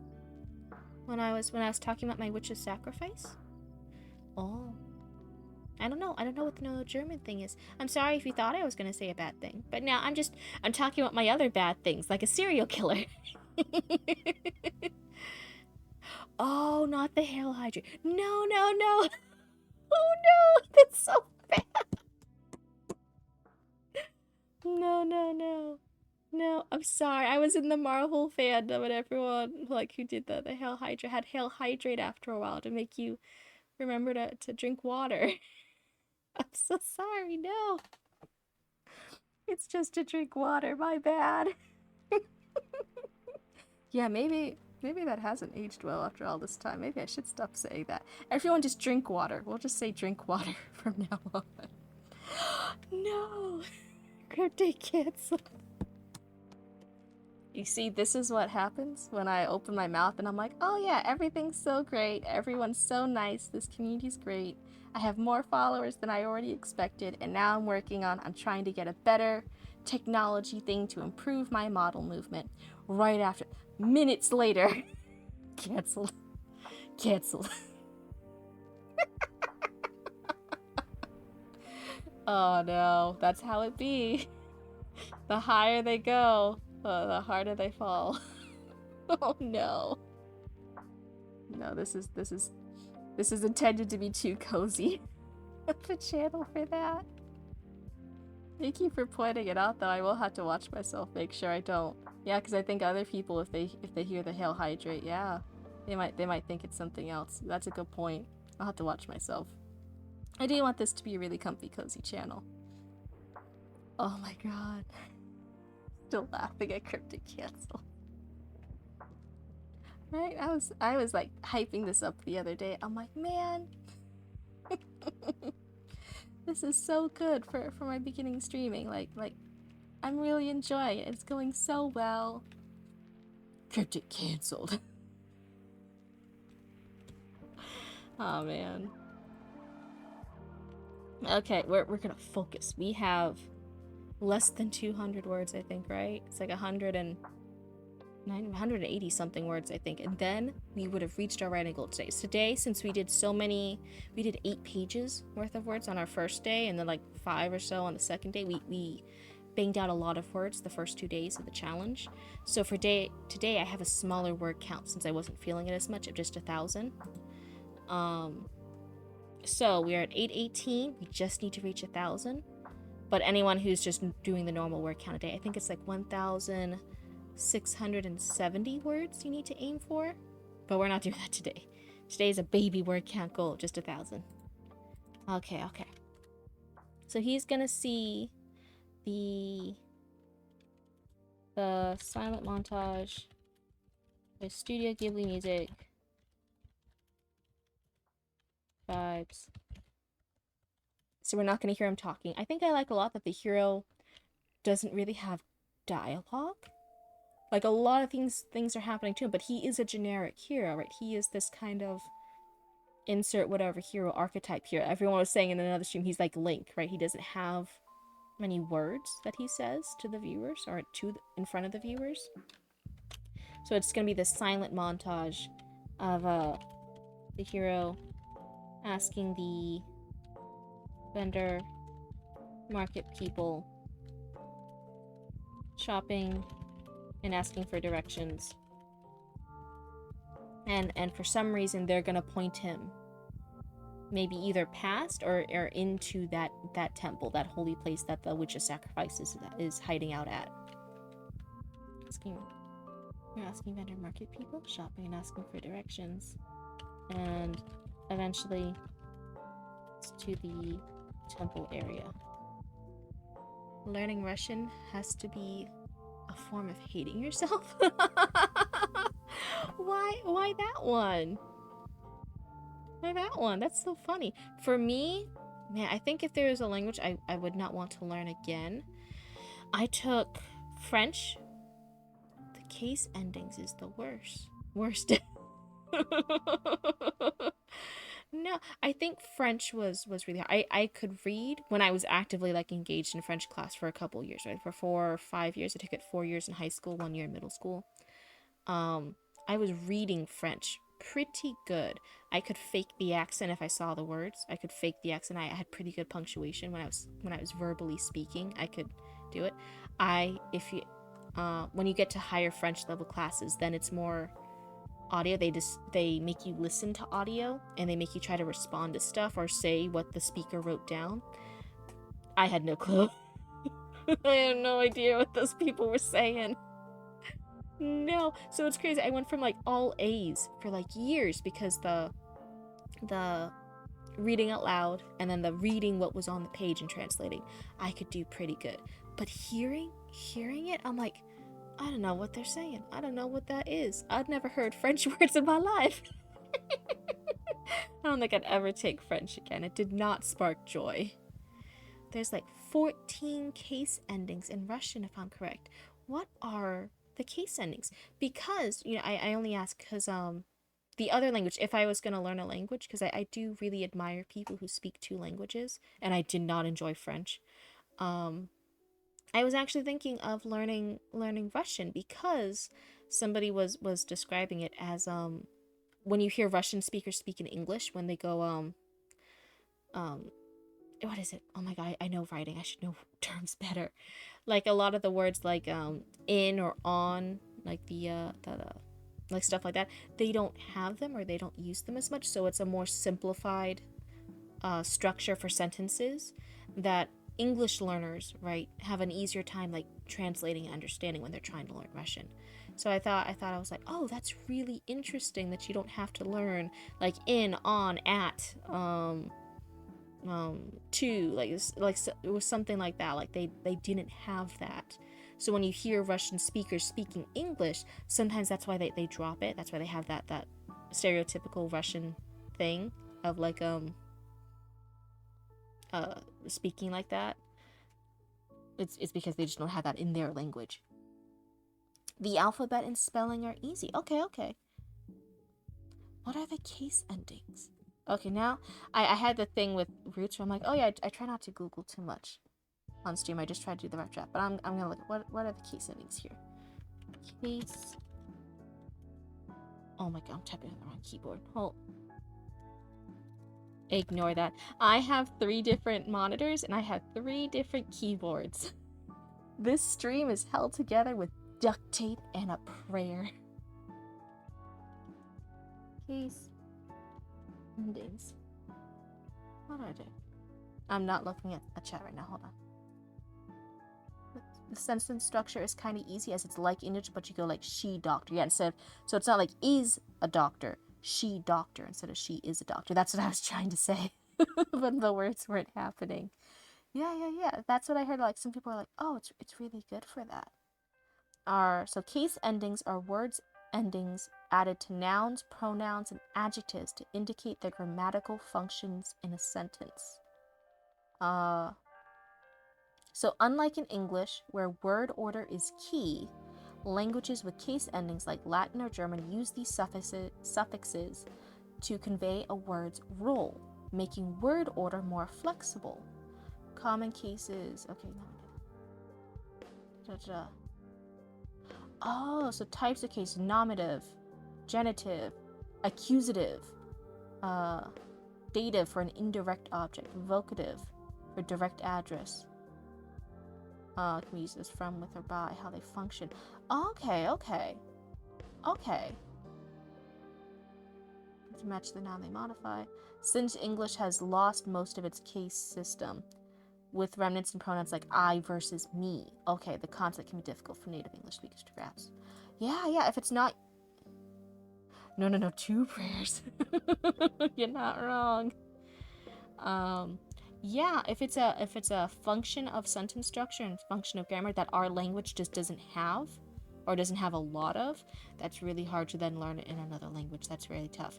I think, and this could be my uneducated point of view, I admit that, I think a lot of languages have something unique about them like that. Hello, welcome to the stream. Welcome back. You're hearing me chatting right now, but I swear to God, I was working earlier. I was. I have 844 words done. I was working. We were talking about learning languages. And I feel like a lot of languages have something unique that other languages don't have, that make it really hard for non-native speakers to learn, because it's just a function that their languages do not possess, right? If I was held at gunpoint to say the difference between Freund, Froden, Freud, for German. I don't know if I said those right. I just tried my best still. Which can mean Boyfriend, girlfriend, friends, I'd be dead. I need 2,230 tonight to get to 10K. Oh, that's a big workle. I'm over here struggling with my less than 200. Respect. Respect. I believe in you. I believe in you. You got this. You got this. And listen, they don't have to be perfect words. They just have to be done words.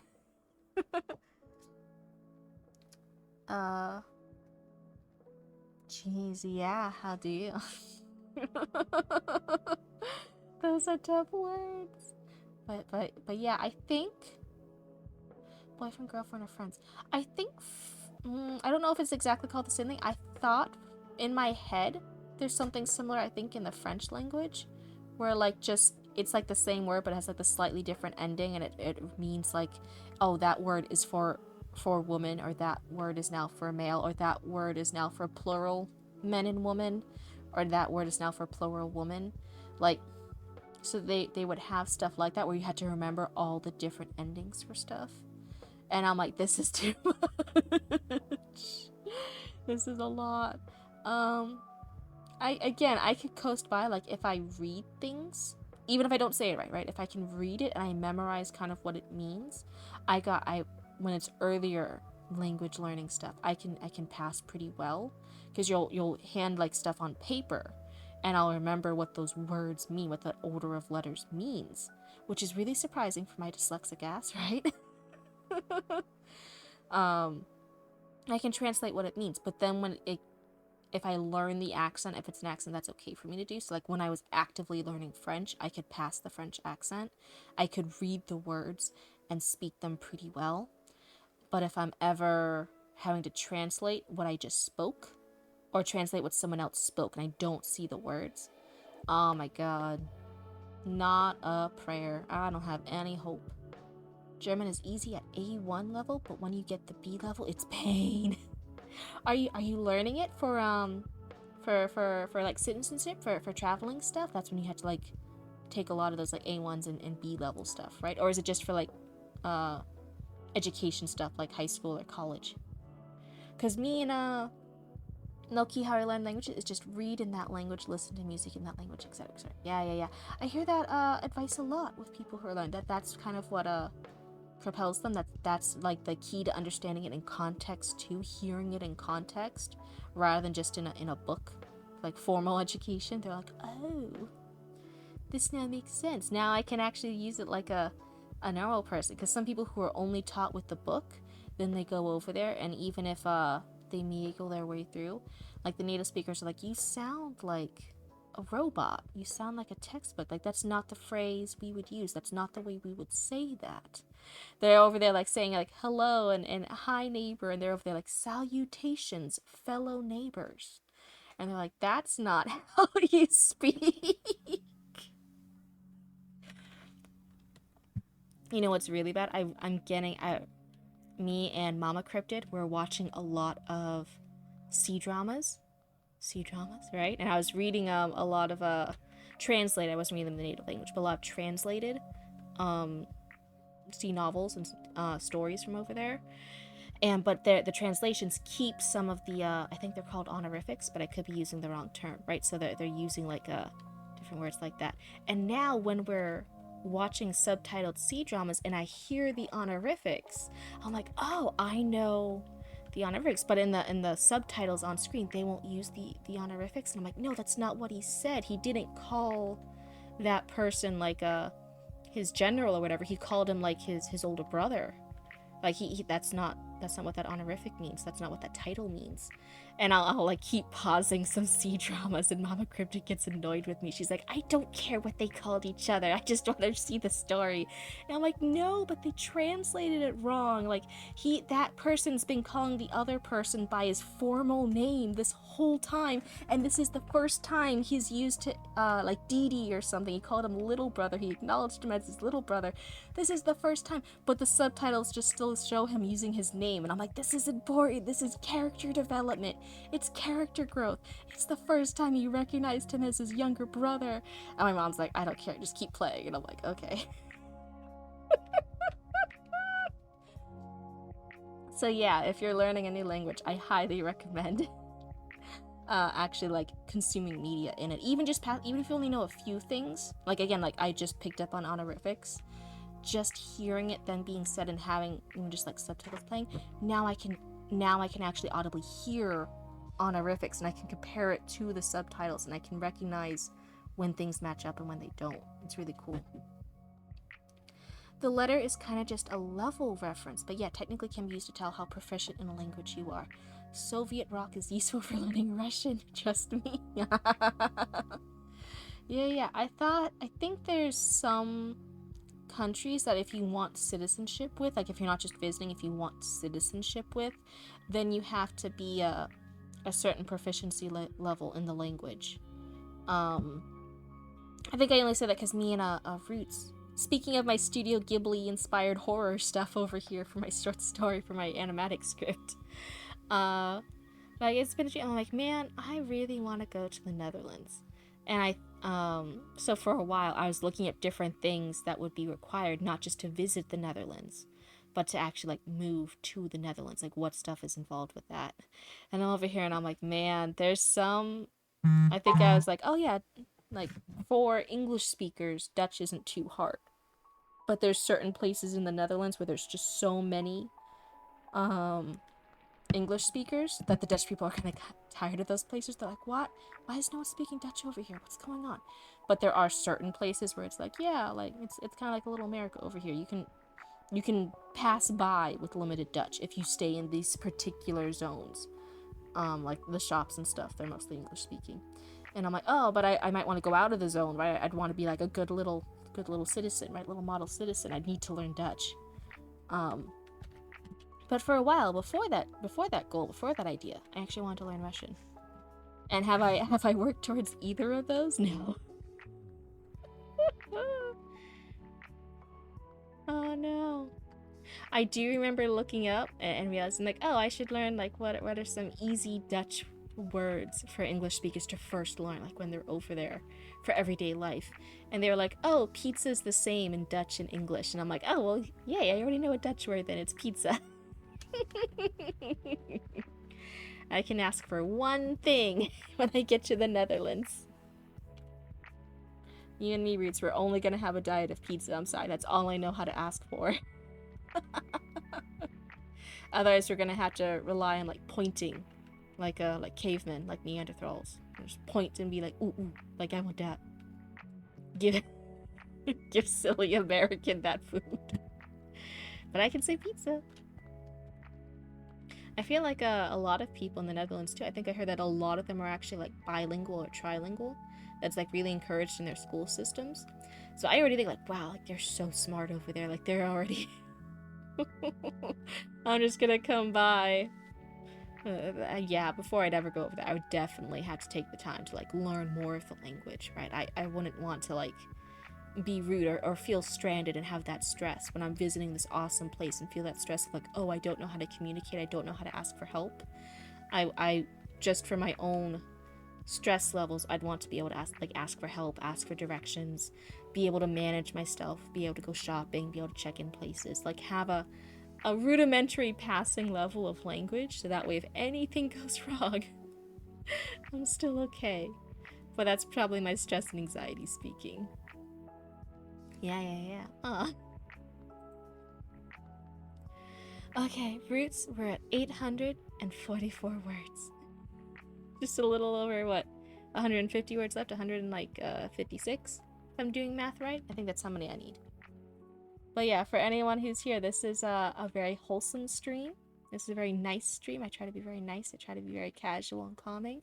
But we're also going to talk about horrible things, because, we do have a live word counter. We do. We physically do. It's behind my model. It's behind me. Hold on, maybe it's visible. Oh, hold on. Oh no, wait, is it not visible? Let me see. Let me move my mouse. Where is it? Okay, can you? This is. Let me see, move my mouse. Okay, you can see my mouse if it's here. I'm like, there's a delay with it, so I'm like seeing like how low can you see it because it's below It's below my character's poop of the white void, yeah. Oh no. Yeah, so where my mouse is, it's below that. So I don't think you guys can see it on the screen. I'll try to fix it. But yeah, right now the light, oh, I can even actually show you guys here. Hold on. Word count is 844. So I'm not lying. It's 844. I'll show it as we keep meeting different goals. So let me move my character back, but yeah, maybe there's a way I can like have the screen like minimized or something later to show you guys that. But we had a problem with that in the earlier stream. I realized like, oh yeah, it's like off screen, you can't see it. To the corner of shame. Yeah, it is. It should be a shame because it's not a higher number. I want a higher number. But yeah, everyone, this is a nice cozy stream. We're relaxing, we're chatting, we're hanging out, we're having good vibes. But we're gonna be talking about pretty horrible stuff. There's gonna be a lot of murders in this one. So it's a rough draft. It's plotting out a script for a Studio Ghibli horror theme. That's the two vibes we're mixing over here. Mostly because their story beats, their story emphasis is actually very similar in story structure compared to a lot of things. I talked about that in some other streams. I don't mind yapping about that again because I'm very passionate about story beats and like technical aspects of writing, even if I don't always know the correct terms of grammar. As we just saw earlier when we were talking about learning Russian and stuff.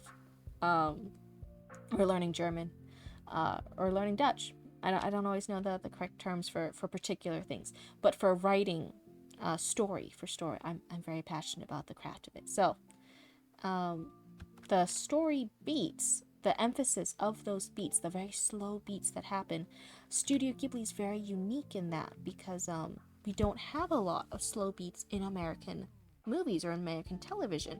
Studio Ghibli, if you think how do they accomplish that warm, cozy vibe, that very relaxing nostalgia vibe that people keep watching over and over again, you can see they emphasize and they slow down the camera and they take those extra seconds to show people laying in the grass, people running around and laughing, people going shopping, people baking bread and how good that bread looks, and then them cutting the bread and eating it together, them waking up and it being sunlight or it being a rainy day. They really slow down and they show those beats. They let you as a viewer live in those moments for a minute, and that's why Studio Ghibli accomplishes that nostalgia, that cozy vibe, even when it's like talking about sadder stuff like Kiki's Delivery Service, right? That's dealing with her depression and her overworking herself and then losing that spark. It's still like has those slow beats. We as viewers have the seconds of her struggling in the rain, of her looking up at stuff, of her being in that bakery, of her counting out her change with Gigi, with her cat, and doing all that daily life. Studio Ghibli emphasizes, so the story beats are emphasized because the story beats are longer there, right? That has more screen time. When you think of a lot of American movies, right? Those beats are very, very fast. If it's not absolutely necessary, or if it's not like a fan service like sexy scene, like if it's not, it goes fast, right? We don't have a lot of luxuriating or relaxing in calm beats. They're seen as very unnecessary. It's the stuff you cut to include more of the exciting things on screen, right? So we have in American movies very, very fast beats, and we don't relax in those beats. So the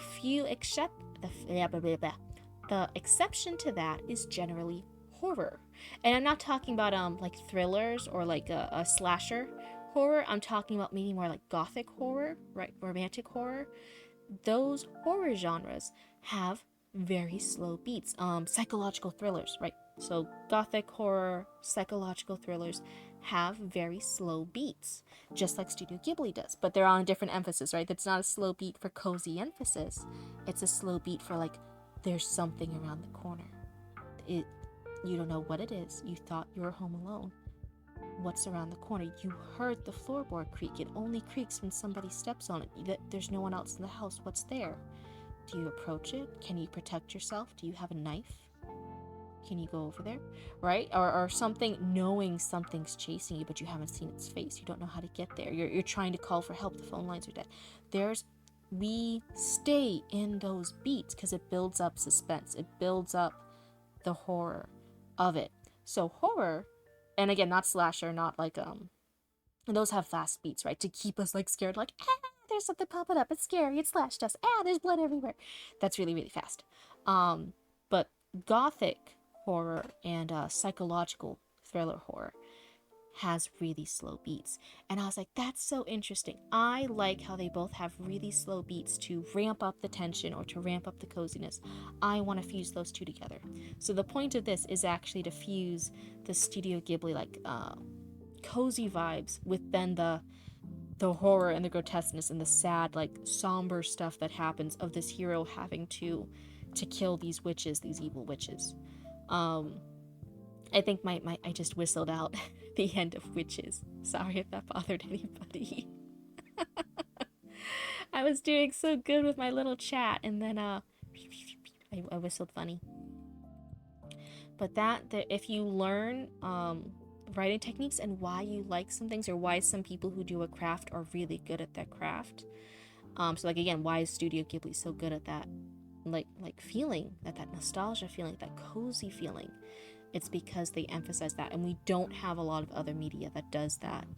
Once you realize why, then you can start playing around with it. Right now, that's a technique you know for your own writing, for your own crafts. And that's with any crafts, not just writing. If you realize how somebody does a technique in any craft, in any passion you like, then you can apply it. That's something in your toolbox now to play with in any way you want. So for me, because I realized those story beats, I'm like, oh, I like those beats emphasis. I love how both of those genres have that. I'm playing with both here in this. So we start every episode with very Studio Ghibli vibes. The hero's walking through these towns or villages. He's seeing the people alive and running shops and baking their bread and chasing after their kids and living life and having these scenic areas. And it feels cozy and it feels magical. It feels like the little fantasy worlds you would want to visit. Villages at a Fent addict? What's that? What's that? I don't know what that is. Maybe I'm silly. But yeah, he's enjoying all this life, and that's the reason when you ask about like a character's reason for doing stuff, he loves those Studio Ghibli villages. He loves these vibes.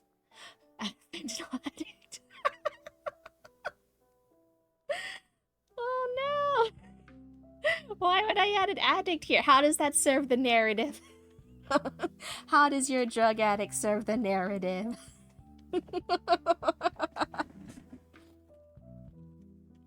But yeah, and so that's going to be in contrast later, because the other slow beats, other than this idealized, romanticized village and little fantasy city life, is going to be the horror. Then we're going to see what the witches are doing with people and why they're evil or why they have to be stopped. Make him the moral teacher. Well, our guy at the end here, he's probably not even going to be a hero anymore, because he's going to be so defeated. He's going to be so upset over all these lives he has to. He has to keep killing these women whose destinies are to do this, right? They're familiars. They have these demonic familiars that lure them and make them accept their witch destiny, that make these horrible things happen. And so he has to kill them, but he doesn't want to. He's just doing it for the greater good, but it doesn't feel very good. Maybe except for this cult leader one.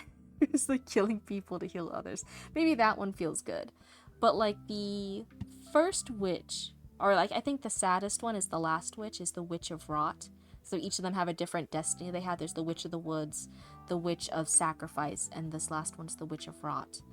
And the Witch of Rot, when she got her powers, is to make everything around her, right? The whole village, like she grew up in this village, she had loved ones, she had family, she had friends. It's all the people in her village, but she's destined to be the Witch of Rot. And so everyone around her in her village started decomposing while they were still alive. And her familiar is a familiar of rot, of disease, of decay. And so as their corpses like finally like were corpses, like they weren't alive and rotting anymore, they finally died. The familiar is puppeteering all of the, I'm here, I'm just dictating, trying to get to decay.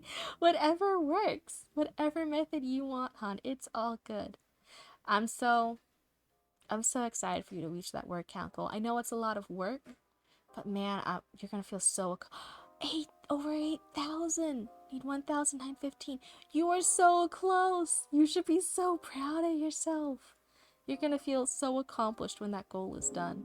And hopefully it's at least a really interesting scene that you're writing, right? Like a scene that you enjoy, that you want to write. Sometimes when we have like more boring scenes, it gets really hard to write them. But I hope it's a scene you're having a lot of fun with. I'm really excited for you to reach that goal. That's gonna be great. Trying to get it today. You have less than half an hour. Oh no, you gotta keep writing. Gotta write fast. I'm gonna sleep, but I wish you luck. Thank you. I appreciate it. And I hope you have all the luck with your writing goals too. You know, a lot of us here, even if we're not like all communicating, hanging out, chat, there's a lot of people all over the world taking this challenge with us. And I hope everyone's having a lot of fun and a lot of luck with their word challenges. I'm not. I have 156 words. I've just been yapping. Oh no. Okay, I'm gonna focus. You guys are working so hard and you're going to sleep like a good DB. I'm gonna focus too. Okay, this is my focus face.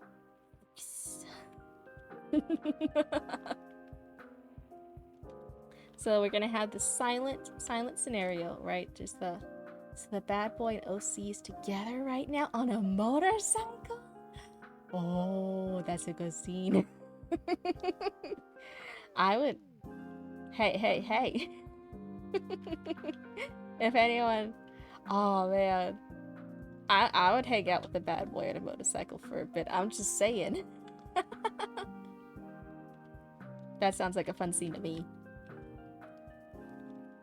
So let's see, there's this silent montage of the Studio Ghibli music vibes, right? This is still the intro, so we're emphasizing that more romanticized, this idealized village and city life in a fantasy setting.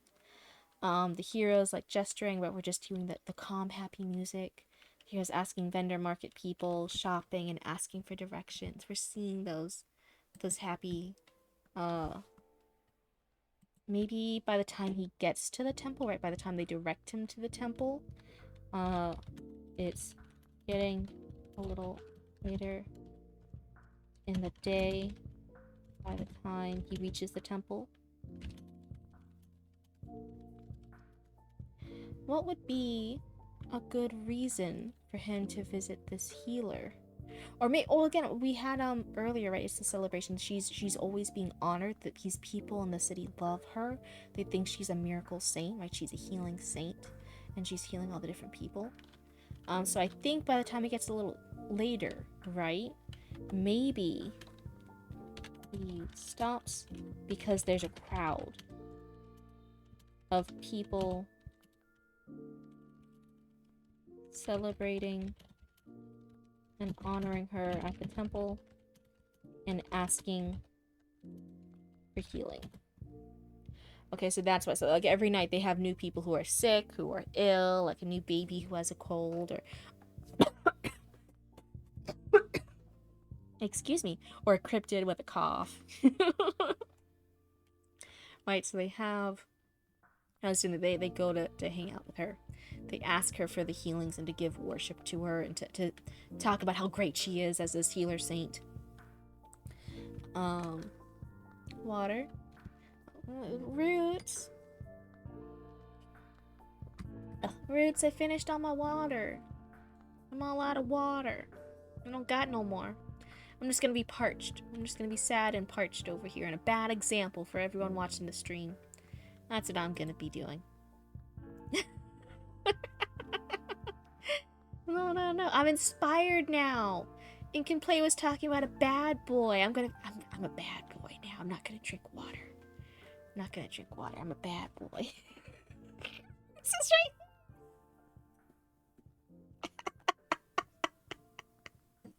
That's like a jump scare. For those who don't know. Roots is my other half of the business of Cryptid Roots. Thank you. And we're actually like in the same house then, and they're my mod. They're a knit bone. Write a bad boy with a redemption character. Redemption arc. Yeah. For my redemption arc, I have now, Roots has helped me. They have gotten me a glass of water because they're very nice to their older sibling. I have my water. I'm gonna drink some. Oh, water's good. I hath returned. Oh, welcome back. Welcome back. Hopefully you didn't hear too much of my bullshit earlier. Managed to write 1,500 words in a completely different story instead of just finishing the current one. You know what? That's fantastic. That is so fantastic. Your brain had another great idea, another creative outlet, and you encouraged it and you let it get all those words out. 1,500 words out of that new idea that your brain wanted to play with. Your brain is going to be so happy and so creatively exercised. It's going to help you with all your ideas a different day for the other fic. It's going to be great. You got ADHD? Lol, I do this all the time. It's fantastic. No. So in our family, in our little cryptid family, in our cryptid and raccoon family, there's a lot of the ADHD and the autism going around. And I think I have no way of knowing this, right? Because I'm not officially diagnosed with it yet, because money. But I think I might be the only one in the family who has those too, but also has OCD. So I think everyone else in the family has all the same stuff, and I had to be the little blue demon girl outlier and also have OCD. And I'm like, why? I'm not even good at having OCD. Everything's still unorganized, and I'm just there, and my brain's melting because of it. I just got diagnosed with ADD, but been told to just say ADHD and trying to find an ADHD writing group. An ADHD writing group? That sounds fantastic. That sounds like an awesome way. Because then, like, everyone together is always going to have, like, different little ideas and sidetracks in their story. I do most likely have autism. No, I have an adult screening next year because healthcare processes. Yeah. So you get it. Healthcare. Oh man, I don't even want to talk about healthcare processes. But yeah, when we look at my family, it's like, oh, okay, that one has the same too, and that one has the same too, and that one has the same too, and then I'm over here and I probably have the same too, because they're like, you did not genetically win the lottery and escape this. This isn't everyone in the family to have these two. So I probably have this, and they see a lot of the traits. So group diagnosed by others. Like I probably have ADHD and autism too. That's what all the others say. But I think I'm the one little special lucky duck in the group. I think I'm OCD too. And then I'm just frustrated at everything not working and not being nice and not being done. Oh, but I'm actually still terrible at getting it done. I call myself the medically expensive child. Hey, you know what else is expensive? Designer. Luxury. Maybe you're just the medically luxury child. Maybe that's a rebrand. Okay, you can rebrand. I don't know. But geez, yeah. Okay, we have... I'll show the word count again, because we did get a little bit of words done. I was a good doobie. We have 878 words done. So we're almost there. For you guys tuning in, we did a lot of our words the first day in 2. So we're actually like ahead of our word count goal, and I wasn't feeling very creative today, so I had a smaller word count goal because we had the words in the bank, right? Today's just 1,000 word count goal. So once we hit 1,000, then we're good. Then we can relax. Much respect to everyone who's doing a lot more words tonight than I am. You guys are working hard. You guys are troopers. You guys are in the trenches. You're doing good. Hydrate, everyone. Woof. Now to actually finish this fic, you got it. Go, go, go. I believe in you. Roots, make a party appear in chat to give them courage. You got this. He stops because there's a crowd of people celebrating and honoring her at the temple, asking for healing, right? So that's where he's gonna meet this this healing saint, right? Everyone's gonna be crowded around and honoring her and shouting her and giving her her gold coins, and there you go. Yeah, see, that's the party. That's the party. We're rooting for you. So as it gets darker over the crowd, the healing saint, who is dollar store party. Oh no! I'm sorry, the stream isn't fancy enough for anything more than a dollar store party. Better than no party. Oh, thank you for appreciating our dollar store party. This, like, we have the streams held together with duct tape, and Root said 2 prayers, and the models only just started work in the last few days. We're not luxury brand yet. Sorry. Sorry for everyone who was hoping more from your local cryptid. It's hard. Like, as a cryptid, I only joined society recently. I thought humans were interesting recently, and so I came out of the woods to hang out, and Roots is my raccoon that I have, like, helping me put the stream together. But they're a raccoon. They don't know what they're doing either. So we're putting it all together on trash cans outside of 7-Eleven. So that's how the stream is going. You know, when this writing challenge is over, I might actually make, like, a lore video for Cryptid. Because I think we'd have a lot of fun with it. She's a cool character. I have a lot of fun with her. Yeah, you got this. So as it gets darker over this crowd, the healing saint, who's really going to be the witch's sacrifice, right? Who we saw, like, earlier on when the script started, like, oh, like, she looks so sweet, she looks so nice and calm and serene, and then there was all the brutal shots of murder, right? Somebody being murdered, right? She is sus. This is not the serene, happy, like, a healing lady that she pretends to be. The audience is already gonna be like, okay, we're gonna take them to an alley. Is the character, you said it was like a bad boy and like an OC, is the bad boy trying to woo her? Is he trying to stab her? Is he trying to take her organs and sell them on the black market? Like, what's he trying to do? What's he trying to do? Where's he going? Is it like a good motorcycle? Does he have a luxury motorcycle? Or is it a... Geez, not that dark. Listen, I don't know. I have Studio Ghibli next to mass murdering all these villages from different witches, okay?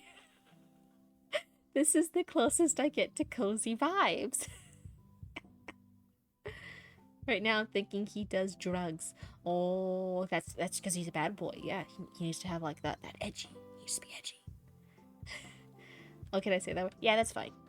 Unless, like, wait, does Twitch not let you? I don't know what Twitch lets us do. If you're asking me, then yeah.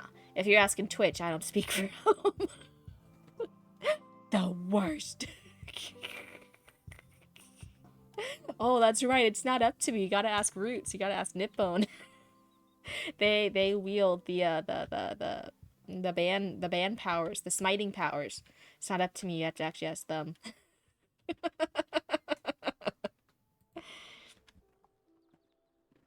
Good luck. They're very fickle. I don't know what choice they'll make. They're just a raccoon. They have little raccoon paws. Sometimes they just hit things. Prescription drugs? Oh, wait. If it's somebody else's prescription, then that's still a bad word because he took someone's drugs. If it's his prescription for ADHD, that's not a bad boy. That's just a boy with ADHD. If it's his prescription. If it's somebody else's prescription, then he's a bad boy. Okay, then it depends. I'm joking, Mel. Yeah. It's a fun time. It's the girl that has it. Oh no. That's bad.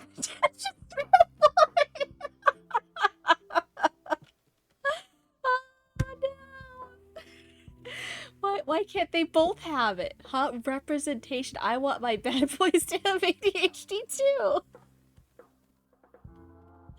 Oh no. No, he's meant to be. Yeah. We need our bad boy representation with ADHD. Can you imagine if you're trying like purposefully to be like a bad boy, you're doing all these bad boy things, right? And you're like 5 o'clock you're brooding, and then like 6 o'clock you had to go like lean outside like an alley corner store and like smoke a cigarette. And, like 7 o'clock you gotta like I don't know like ruffle up like and grease back your hair and like show off your leather jacket while you stroll around the mall. Like if you have all these plans as like a bad boy for your bad boy schedule, but then you have ADHD, so you forget. You're like, oh no, I was supposed to start brooding at 5. It's 5:42. I missed out on 42 minutes of brooding. Oh no. I mean, he's doing drugs. He's got some mentally. He's not there. Maybe he's depressed or something. Forget what you're being bad about. Yeah, I see. Like, you get what you're being bad about. Oh my god. Roots, you might not know this, but there's a, different things with, there's like a musical, and it had the rival gangs, and it was based off Romeo and Juliet, but it was two rival gangs. But they were musically fighting. Stay with me here, I swear this has a point. They were like bad boys, right? Because they were in a gang, they were in gangs, and they were fighting back and forth, but singing about it, because it's a musical. But you're still supposed to know they were bad boys. And, can you imagine if, if they were bad boys? But they had ADHD, so like midway through like this musically numbered choreographed fight scene, right, that they were having, if they like forgot, if they forgot which side they were on, they just like tap dance to the left when everyone's like going to the right instead. They're supposed to like fight like whatever the gang was, the Tiger Gang or whatever, but instead they hit one of their own members and it's like, dude, you're on our team. And then he's like, oh. It would be so bad. Yeah, it was like a Romeo and Juliet adaptation. It was supposed to be off that, but I saw someone on TikTok put their pills in a mini gumball machine, and I feel I'm not using my free will to its fullest. Yeah. So you gotta have whimsy. So the only bad thing about whimsy is people who are showing you the full extent of whimsy start using the word whimsy way too often. Once you embrace whimsy, it's so, you're using whimsy everywhere. You make people who aren't whimsical sick of you and all your whimsy. It's happening too much. That's the only thing. That's the only drawback. Otherwise, fully embrace it. Fully, it's great. We as Cryptid Roots, as our business for our business when we're doing events and stuff, we actually got this antique gumball machine. It looks fantastic. It looks so cool. And we put different colored like wooden beads in it, and then if people spend a certain amount at our booth, then they can pull it. They get like a little free pull, and depending on what the color is a different freebie prize they get. So sometimes it's like a mini patch, other times it was like a sticker. It was like different little things they could win, or like a goblin bag. We have like different things that are prizes. But it was like really cool. We had it at a goblin market recently. It's like a reward. It's like, when you have animals and you have to give them medicine sometimes. But you have to like, if you have a dog, you have to like wrap it up in cheese, or if you have a cat, you have to like hide it in tuna fish or something. And you have to give the medicine to them that way. It's like, you just hope they eat it fast enough that they don't realize there was a pill in there. I'm laughing about it because all of our cats, all of our animals are fine with this. Right? They are all such wonderful babies. They are all so good, so wonderful, except for Root's little Schmeagle monster. That is a terrifying cat. That is so scary. But then Roots is over there, and if it's Roots holding Roots' cat, that cat loves Roots. That cat's entire purpose in life is to love Roots, right? There is no greater being in that cat's life than Roots. So then Roots just picks up this scary monster, this monster that like tried biting off your fingers. You so much as like think of giving them a pill, right? I mean, I've handled cats. I've handled cats that attack me. It's just part of the business of handling animals sometimes, right? That they don't have words, so they'll use claws, right? Like you just gotta be okay with that if you're an animal handling type person. Um, and like no, like this cat, what like the clanking of the t-shirt, like they were trying to bite through my finger, trying to bite off my finger, not just bite me. Cats will bite and hold on and scratch. That is what happens sometimes if they're not aware, if they're scared, if they're going through different things, right? No, the vindictive, the knowledge of like, no, I'm going to bite your finger, I'm going to bite off the finger. I am that displeased with you thinking of medicine for me, of making me consume something I don't want to consume. I was doing it wrong. No, it was me. It was Mama Cryptid. It was everyone. We've all handled so many animals and cats and dogs. Mama Cryptid's handled horses and farm animals. That they went to farming school for animals. They know how to handle animals. Okay, and we were all terrified of this cat. Of this cat. My jaws that bite, my claws that catch. Yeah, and I've handled, right? I've captured stray cats in order to get them to vets, to get them like spayed and neutered and get them into housing and stuff. We've handled animals that will. I've got permanent scars for some animals, and to this day, like yes, honestly, like no hesitation, I will do that again, right? That is just what happens with wild animals sometimes, right? That's the thing you bear. No, like me and Mama Cryptid, we are too scared to ever handle that cat's medicine if she needs it. And then Roots just comes by from this monster, this human like Charlie was trying to bite through, the intention to bite through my finger, of how hard her jaw would have to close in order to rip off and go through like the bone and cartilage, like she intended to.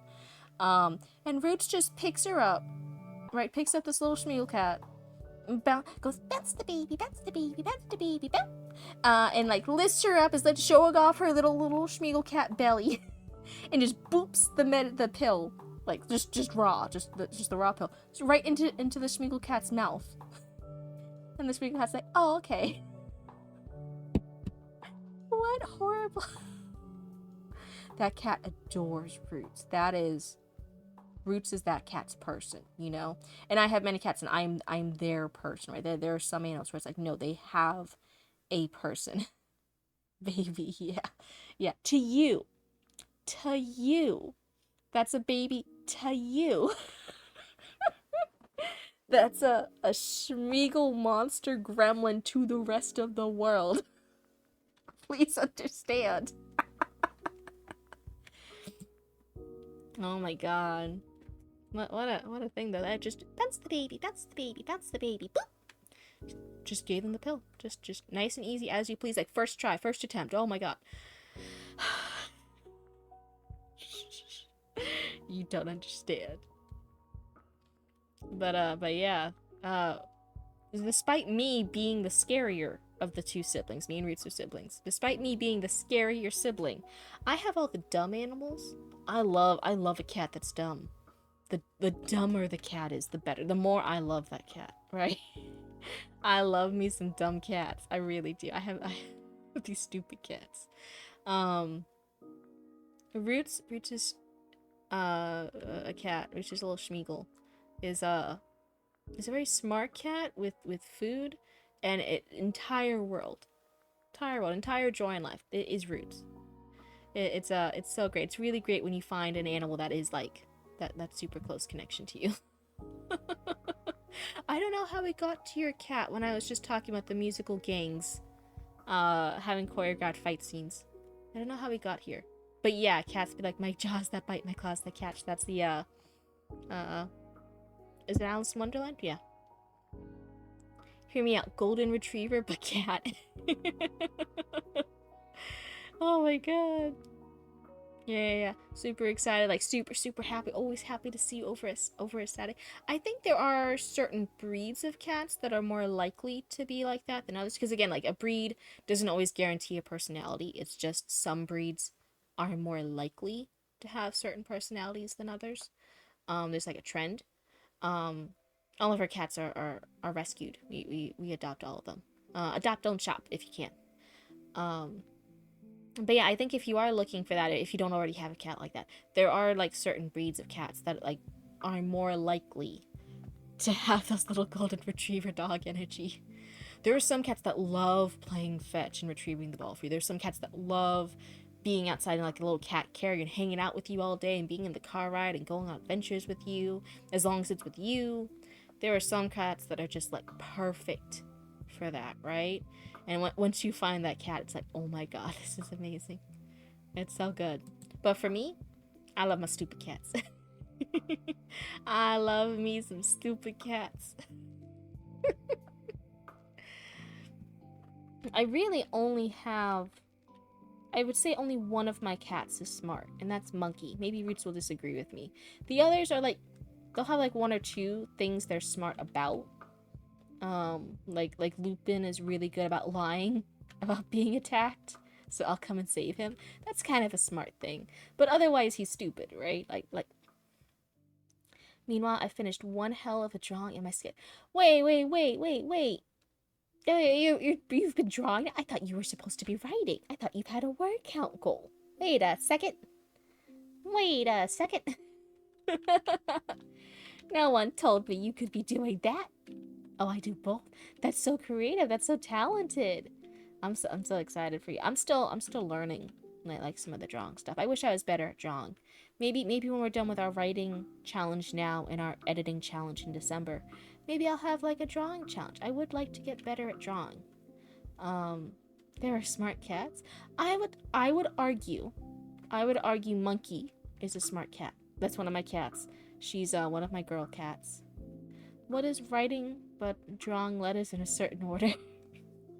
That's how my dyslexic but had to figure that out. But yeah, I would argue my cat Monkey. She's one of the girls. I would argue she's a smart cat. She's very smart. Is she social? No. Is she friendly? With me, yes. Everyone else debatable. But is she smart? I would argue, yeah. I think she's my one smart cat. She's very intelligent. Everyone else. it's a sliding scale of dumbassery. I do love me some stupid cats. I don't want to talk about how many cats I have. People were like trying to argue with me, like, oh, you're not a hag, right? Like, you're not hag status. And I'm like, I am old enough, I have reached hag status, and I have enough cats for hag status. I'm not gonna say the number, because I am past the required number for hag status. And I don't like admitting that. But I am a hag, and I have a lot of cats. I still yoink the composition wholesale from other people's arts, but that does not stop me from suffering from each one for days.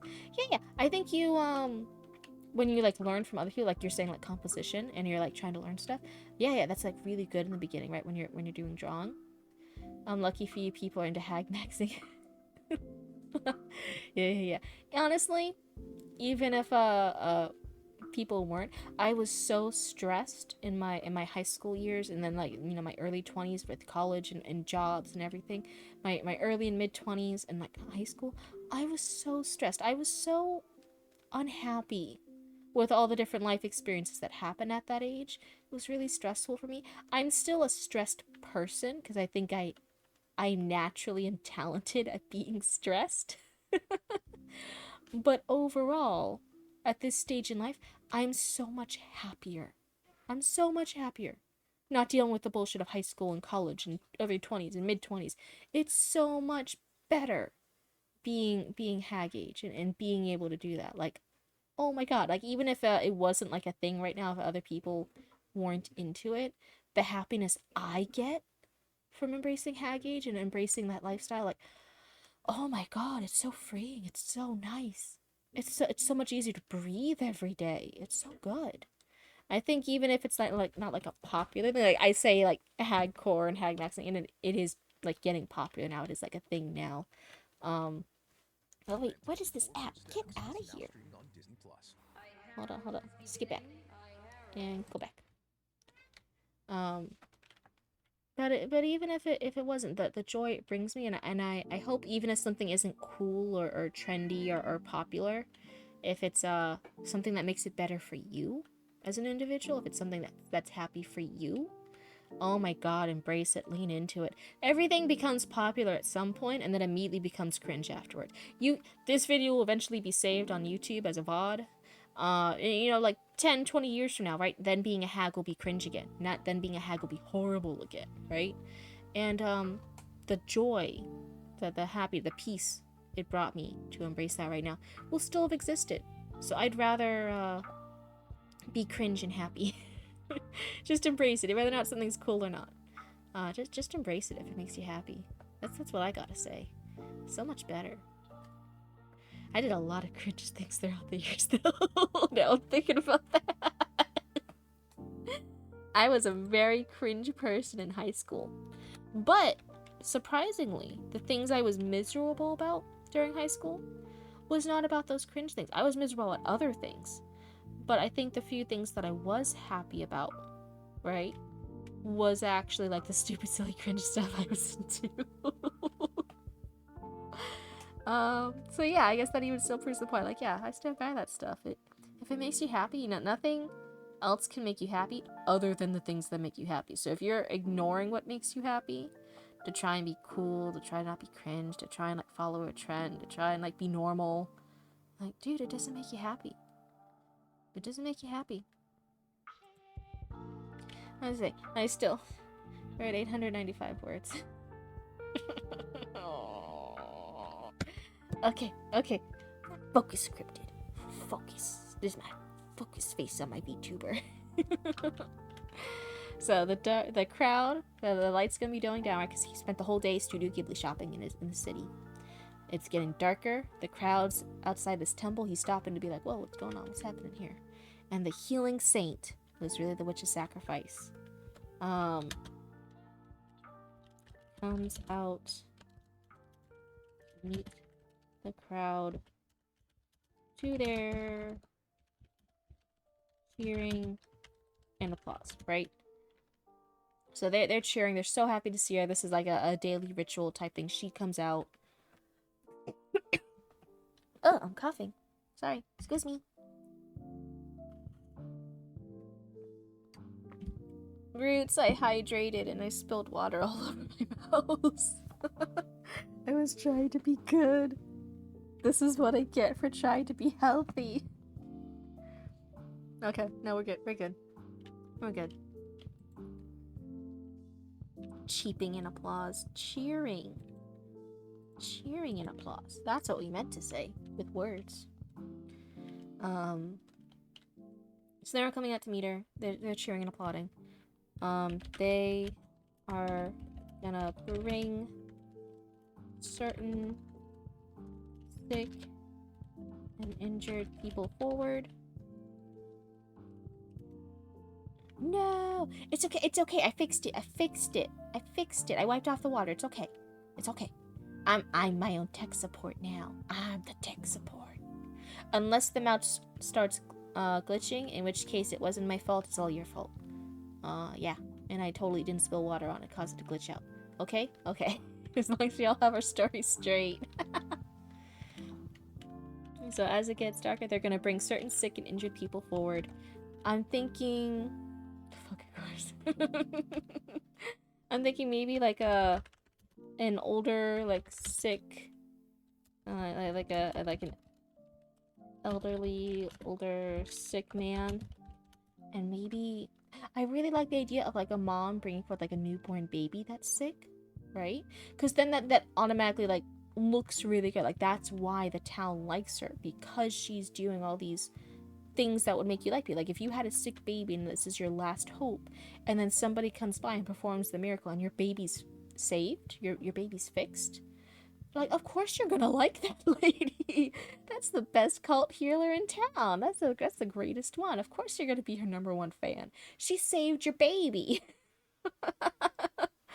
So yeah, let's see, an older sick man and a mother with a sick child, right? Like that's the type of thing she's healing. go up and receive her healing powers. I don't know how she's gonna heal it, but it's gonna be like healing powers, Mojo Jojo, like special rays of light. It's gonna look so cool and special and magical, and she's gonna look great, and like everyone's gonna have a cult around her. Okay, like it's gonna look good. Here, in other words, it's Guna. It's gonna look good. There's lights. There's good music. Everyone cheers. Obama tells her good job. Like the whole spiel, right? It's gonna be this great scene. She's gonna heal the older sick man and the sick baby. Tells her good job.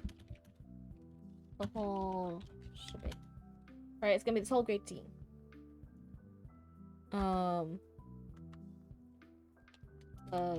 Hero will look. Thanks, Obama. Oh no.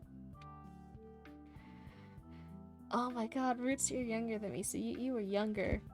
Jeez, remember when we talked about the presidents, but we were talking about Obama?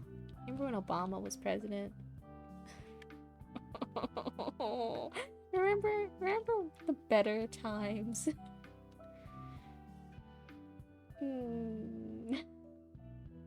Remember the different times?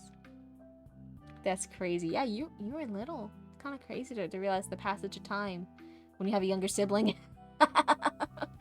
Oh, we were talking about something the other day. We were talking about cable, about watching like shows on cable when we had cable, and you were younger, so you remember some of it. You definitely do. Like you remember watching Avatar: The Last Airbender when we had cable.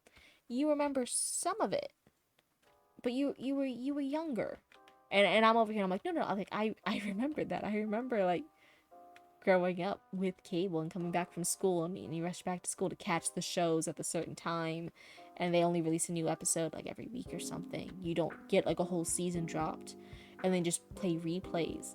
And you would like enough shows, right? Different shows, they would all release a new episode on a different day. So like show A would release a new episode on Monday, and a different show would release a new episode on Thursday.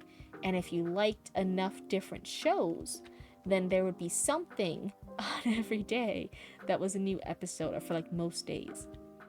And then everyone like would complain if there was like no good TV on, like there was no new good episodes. If you only had like one show that you watched and they released a new episode like on a Tuesday, and now you had to wait the rest of the week with no other good shows, then you're like, oh, they haven't made any good shows lately, right? Because you're waiting the rest of the week without any new good drops, because there weren't any other good shows you liked. You only liked that one show when they only released a new episode on Tuesday, and you just were watching reruns of everything else. Because you would follow certain shows, and you would wait for their weekly release, their weekly drop.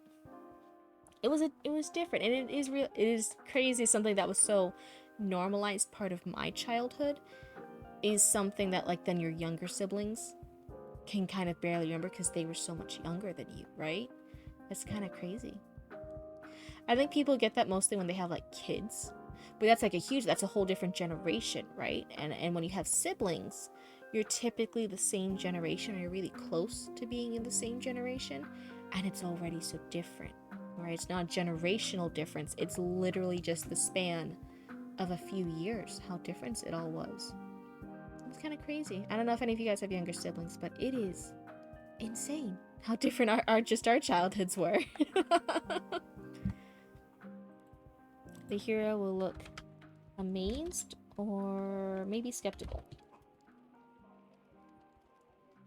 after the spectacle is all done.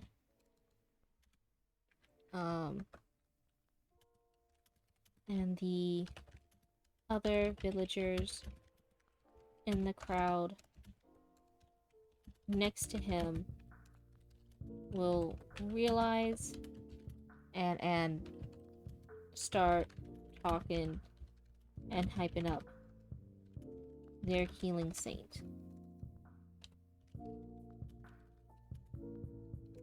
right? So they're gonna be like, oh, you've never seen her miracles before? Like, it's crazy. She's so fantastic. She's blessed by the gods. You know, she's so wonderful. She gives these miracles every night. She heals our sick. You know, like every single baby's been blessed by her in this town or something. I don't know, right? Like every single baby, like we're good. We never have to worry about plagues in the future. We love celebrating her. Everyone in this town's so happy. Yada yada yada. Right, it's so great. She's the most perfect, most angelic, amazing people. I remember that. Like they're just gonna hype her up. And they're gonna be telling the hero that after he saw, like, oh, what? She just healed people, right? She just fixed everything. So the hero will be amazed, hyping up their saint. I'm gonna say maybe even one of the guys from the crowd puts their arm around him, and they're gonna lead him to like a bar where like everyone in the bar is like celebrating and having celebratory drinks and like hanging out. Now that it's evening, it's getting close to evening, and they're gonna be talking about. So he's gonna be at the bar and like listening to all this chatter about the healing saint.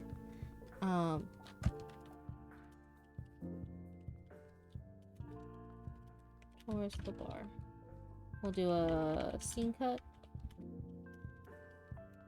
at the bar tables in a tavern. All the people are having celebratory drinks.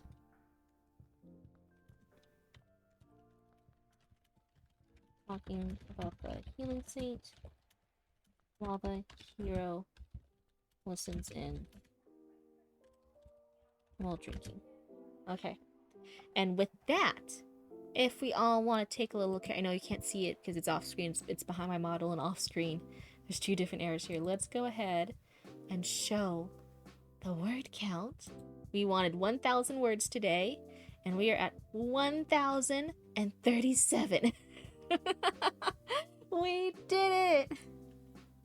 We did it! We reached it. So we had more words, right? We built up the words on the first day and second day. So for today, it was just a smaller challenge of 1,000 instead of the 1,670 that it normally is. But overall, yeah, there were some parts that were really, really hard to write with. It's like I didn't know where it was going, but I feel so accomplished that because I sat down and I committed, I'm like, no, like we're gonna get 1,000 done. We have to problem solve this to keep going. We not only have our Witch of the Woods, which has been our main only antagonist for all these days, right? For all of this script, for all this world. We knew there were other witches, but we only ever mentioned the Witch of the Woods. Now we have the Witch of Sacrifice that we're dealing with now, and we'll have our ending character arc, which is the Witch of Rot. Right? We figured out all of our characters, and I think they're all like be uniquely spooky and pretty cool. I'm excited to write about them. This is really good. I'm excited where this is going, which is a great place to be in your story. I think sometimes you're at some points where you're like, oh, I'm not excited with what I'm writing. This is meh. I never had a creative idea in my life. What's happening? No, I feel really excited with what this is expanding out to be and where this will be going. So yeah, at this point we have the short script for the animatic. This is us figuring out and plotting scripts for if this was like a full little animated thing, like if this was a little 3 or 4 episode TV thing. And honestly, I'm so in love with it. I love seeing it in my head and figuring out these plot holes and figuring out these characters and what they're gonna do. I wonder if maybe in the future I would like to have a challenge where we would go into maybe working with some different artists into taking that script and then doing the, oh my god, what's it called? I'm forgetting words. The when the artists do roughed outline where they put the drawings of the different camera angles and stuff for following the script, where they do what's it called? But anyway, where they do that, I wonder if that would be a really cool thing to stream and show, working back and forth with an artist, showing how to take, okay, we have this script, how do we transform it into something that an artist team working on it, right, would know what to do with it. Because first you have to plot out what all the camera angles and all the shots would be. Then you make all your rough sketches. You have to make your character models. Um, and then it's laying out the big plot. I'll do all the rough sketches for the animatics. And then it's actually animating everything and doing the shadows and the color. And it's a long process. Not gonna lie, it is a long process. And it's a lot of work from a lot of different people to get something animated, especially multiple minutes.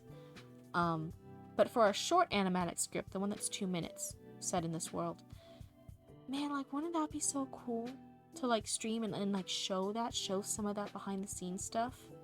I think this would be like a really cool thing to do. But before that, just as a reminder, all of November we're doing our rough draft stuff like this, where we're just sitting around, we're just getting it done. It's not a pretty draft, but it's a done draft, and it's a very, very rough draft.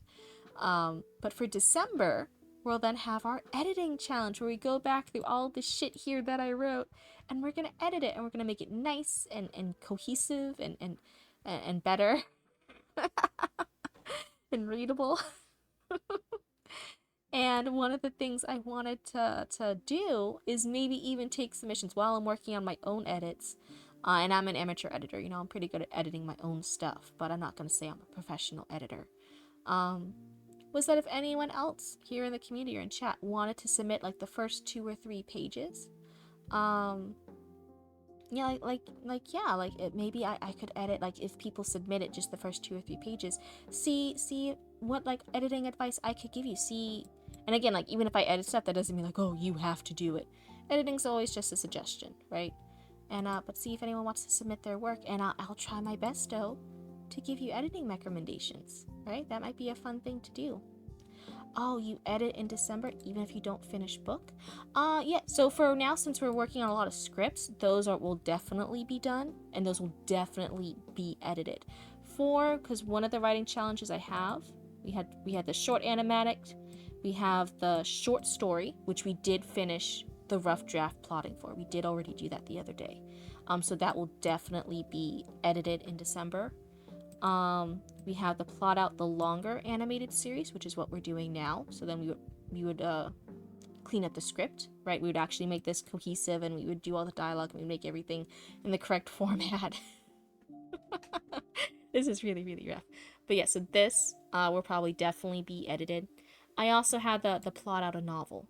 So since a novel takes so much, and again, we've already spent like 6 or 7 days on the other projects, the novel project probably won't be completed, but there will be parts that I'm like, yeah, like, there will be parts that will be so fun, so that I enjoyed writing, they'll be written more in depth, that I'll probably go ahead and take those parts of it and edit it here on stream, right? Just to show the editing process, because I think editing and writing scripts is very different from editing and writing like short stories and novels, right?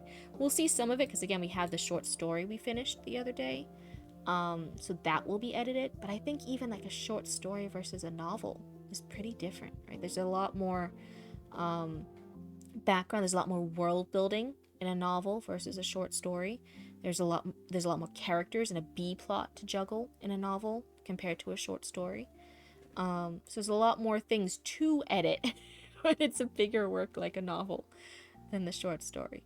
So I would probably get as far as I could. Like the plotting would be done with the novel, and sections of it would have the rough draft. That's kind of the pace we're going at. But for December, I would take whatever sections I want to, and I would edit them on stream to kind of show you what the editing process is. Because some people are commenting, they're like, these are really rough drafts. Are you sure it's even ready for editing? And I'm like, yeah, because there's all different stages of editing. Like when it's really rough like this, like when we're just plotting, you can do a developmental edit, right? And that's just a developmental editor going in and being like, looking at your plot line and your descriptions and going, hey, this is really interesting, but let's make a note here. I think this character's unnecessary. I think it should be the order of the Witch of the Wood should be last, right? And then the Witch of Rot should be first, and like all these, I think you should reorder stuff, and you'll get developmental edits like that. Or you'll write stuff like, oh, the point of view of this is from the hero, right? We're following along with the hero. And they'll be like, you know what? The hero's kind of boring. Let's do the point of view of the different witches.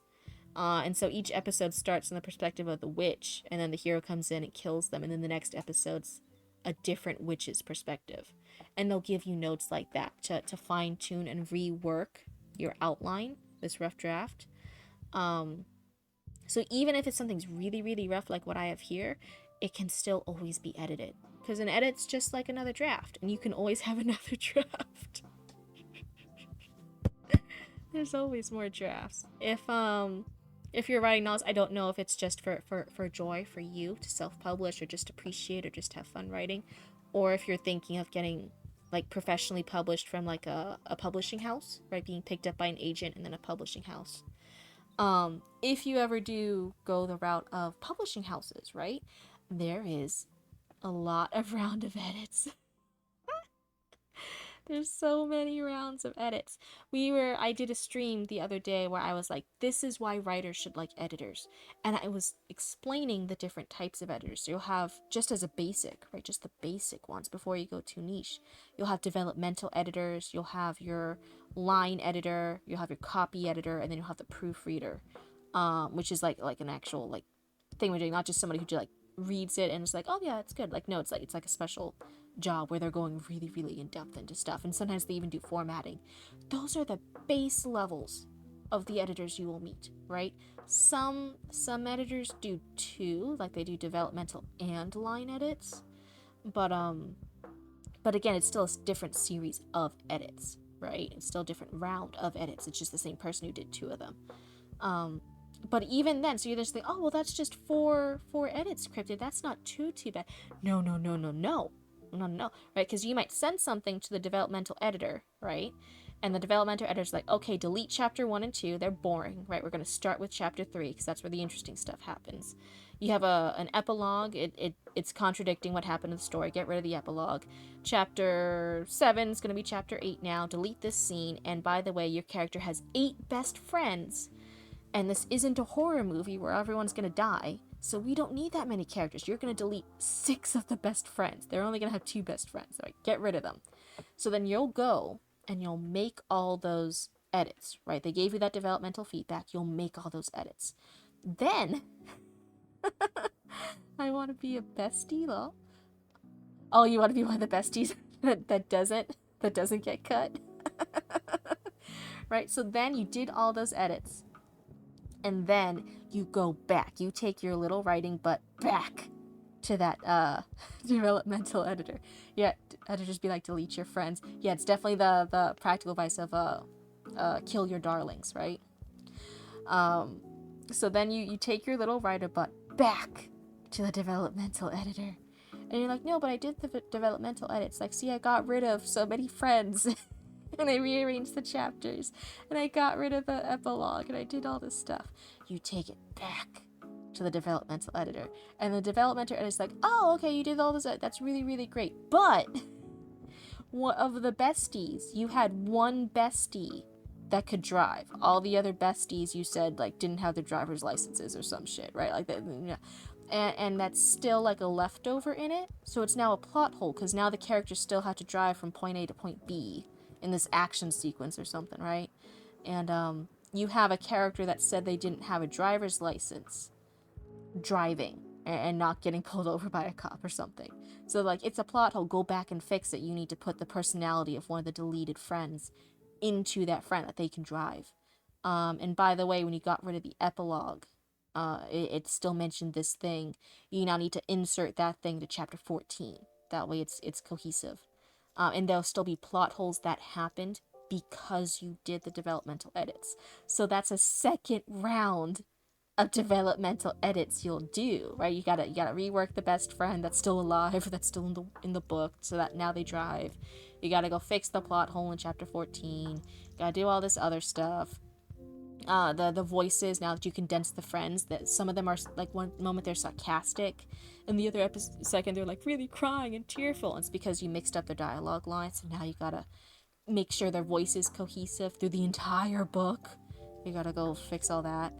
And then Then you take your little tired, like dehydrated writer butt that's been locked in a basement typing away for hours and hours.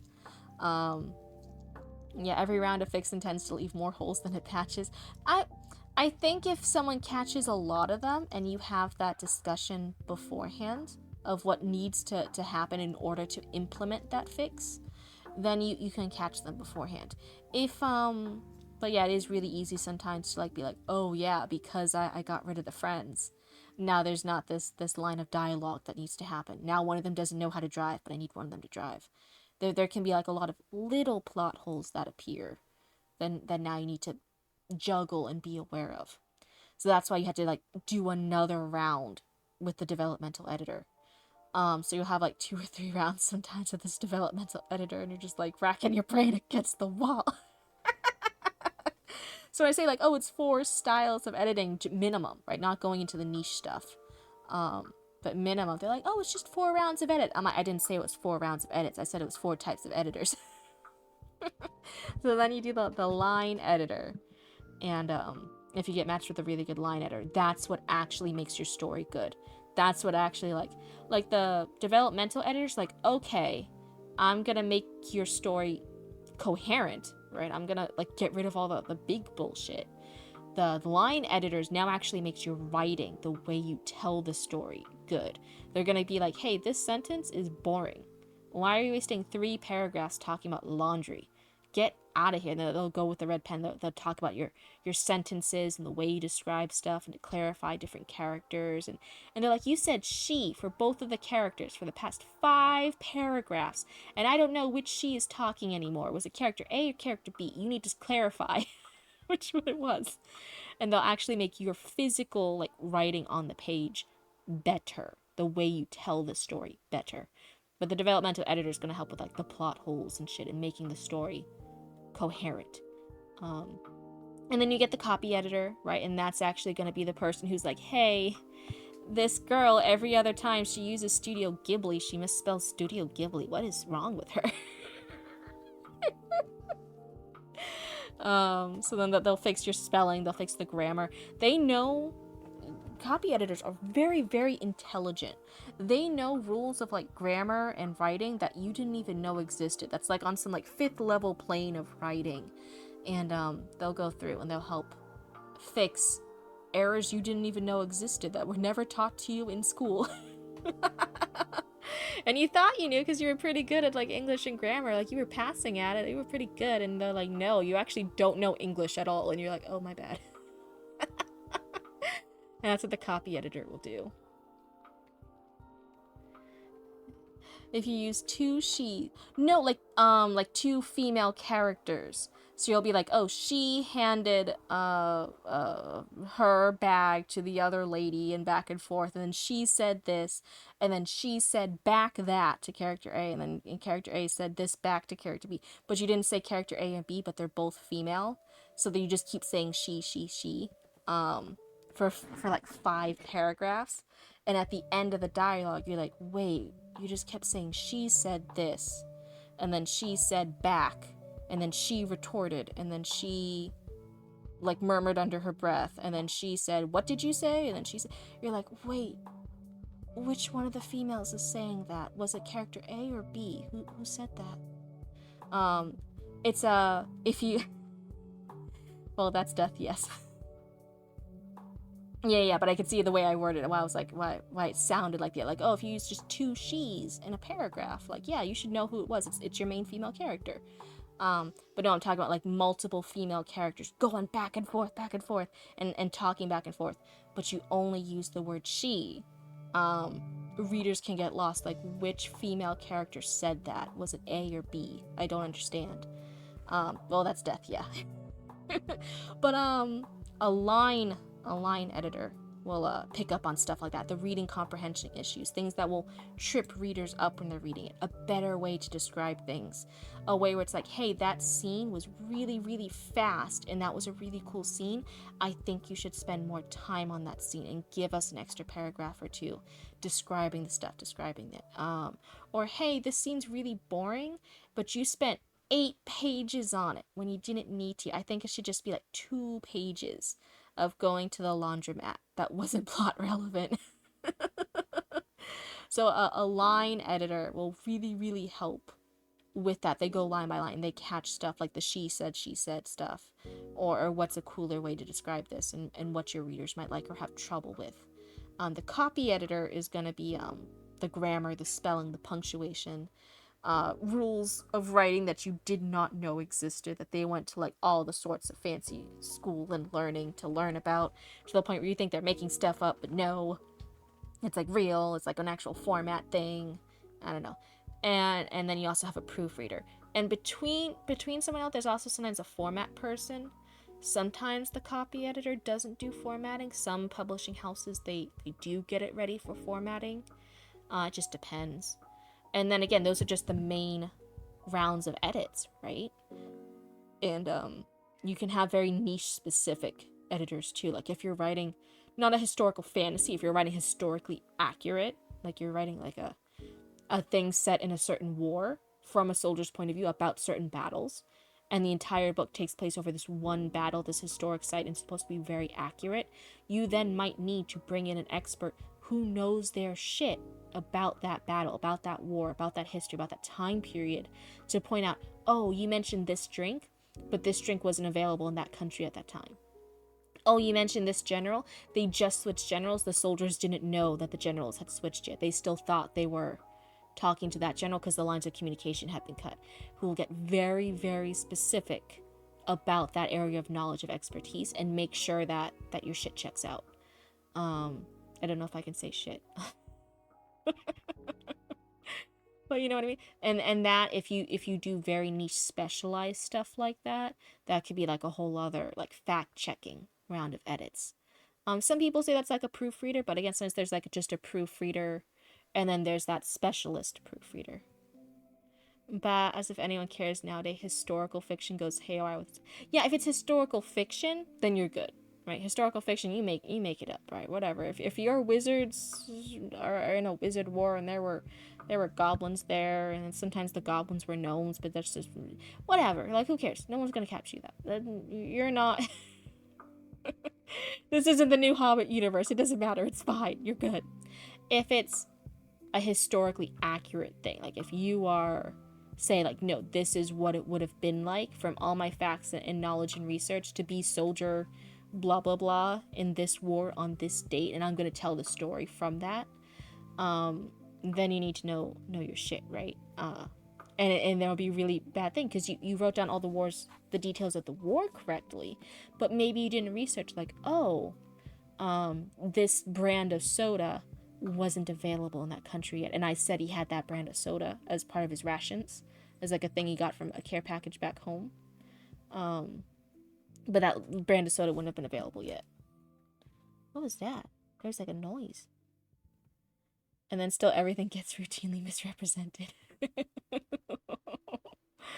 Yeah, I was chatting about in the stream about editors that in the past, not the past few years, but like definitely in the past few decades, every year more and more readers are noting that the quality of books from the big publishing houses, like the big 5 publishing houses, they're noticing more and more like quote unquote low quality books.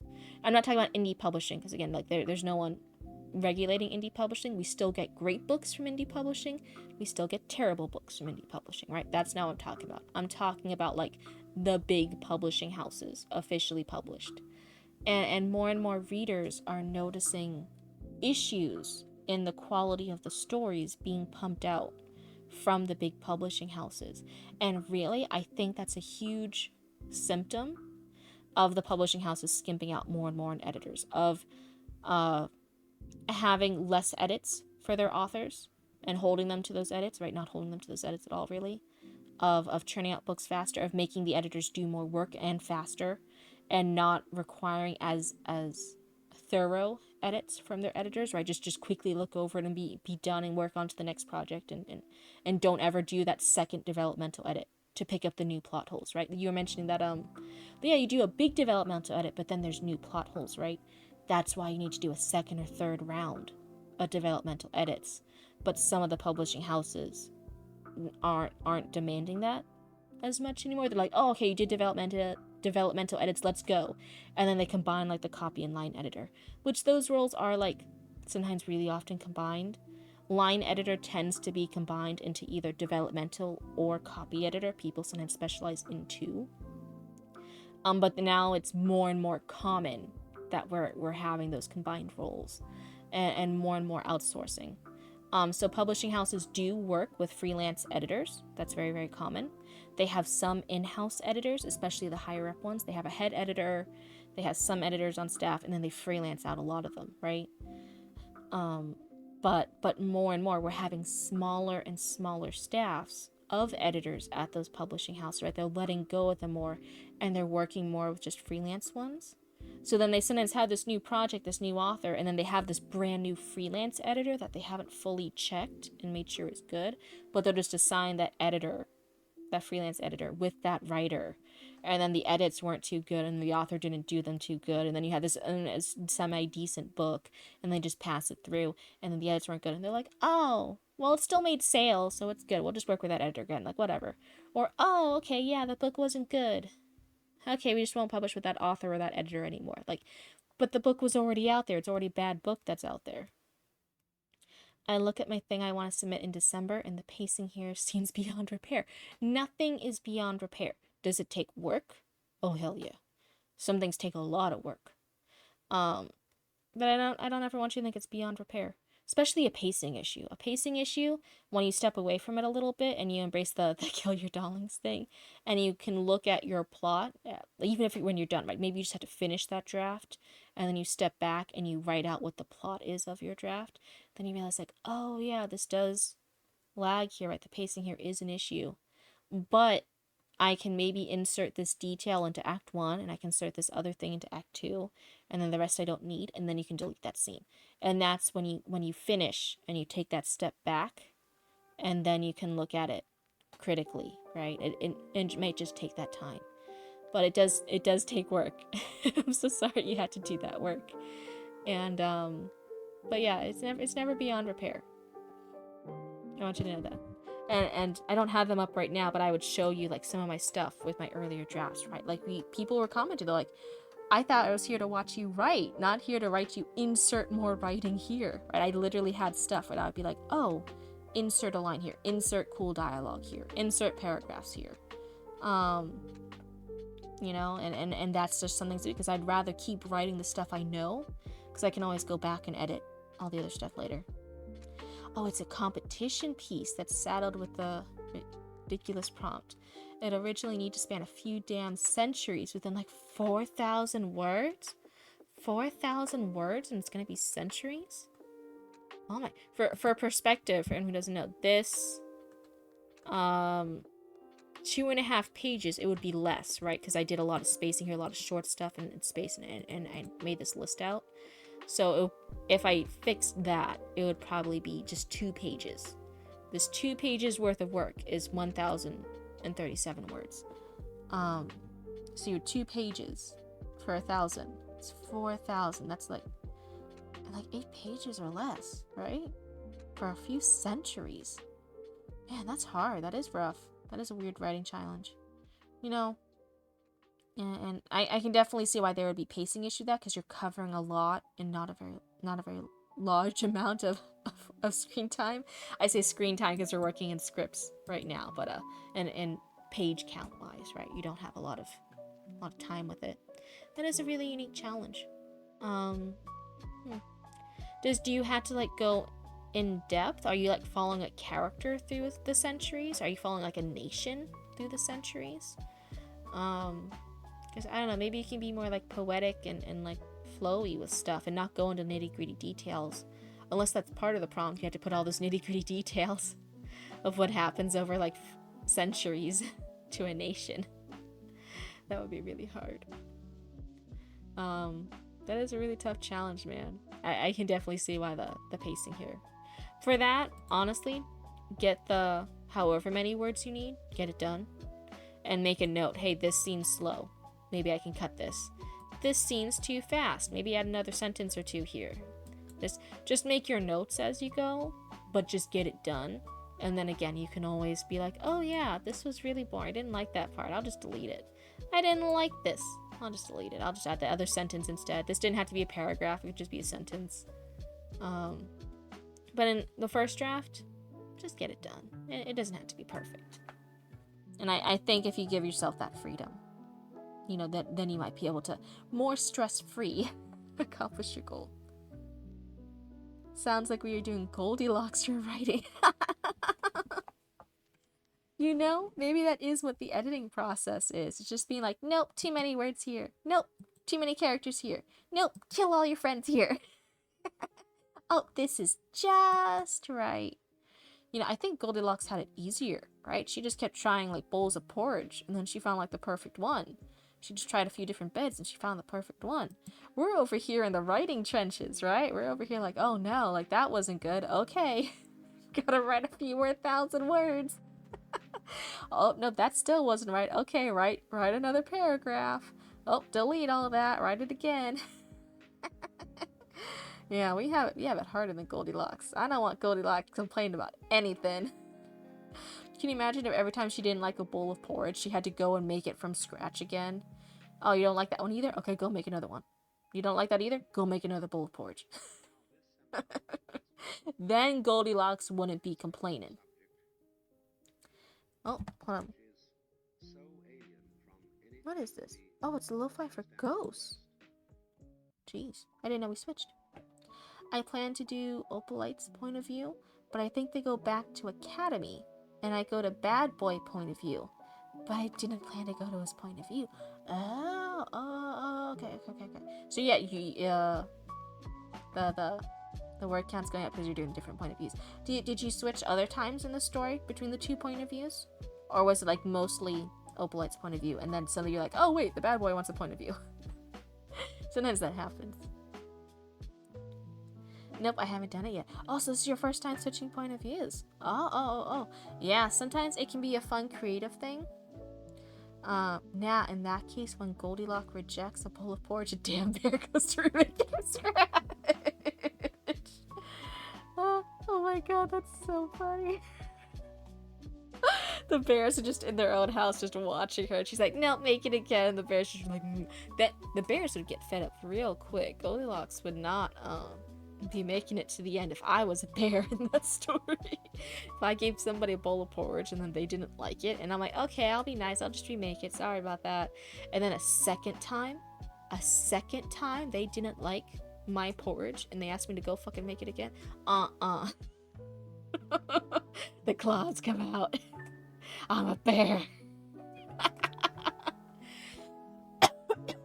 Excuse me. Well, I don't know if you should. You know what? Honestly, why are you stressing about if you should or not? This is your first draft. Why are you stressing about things?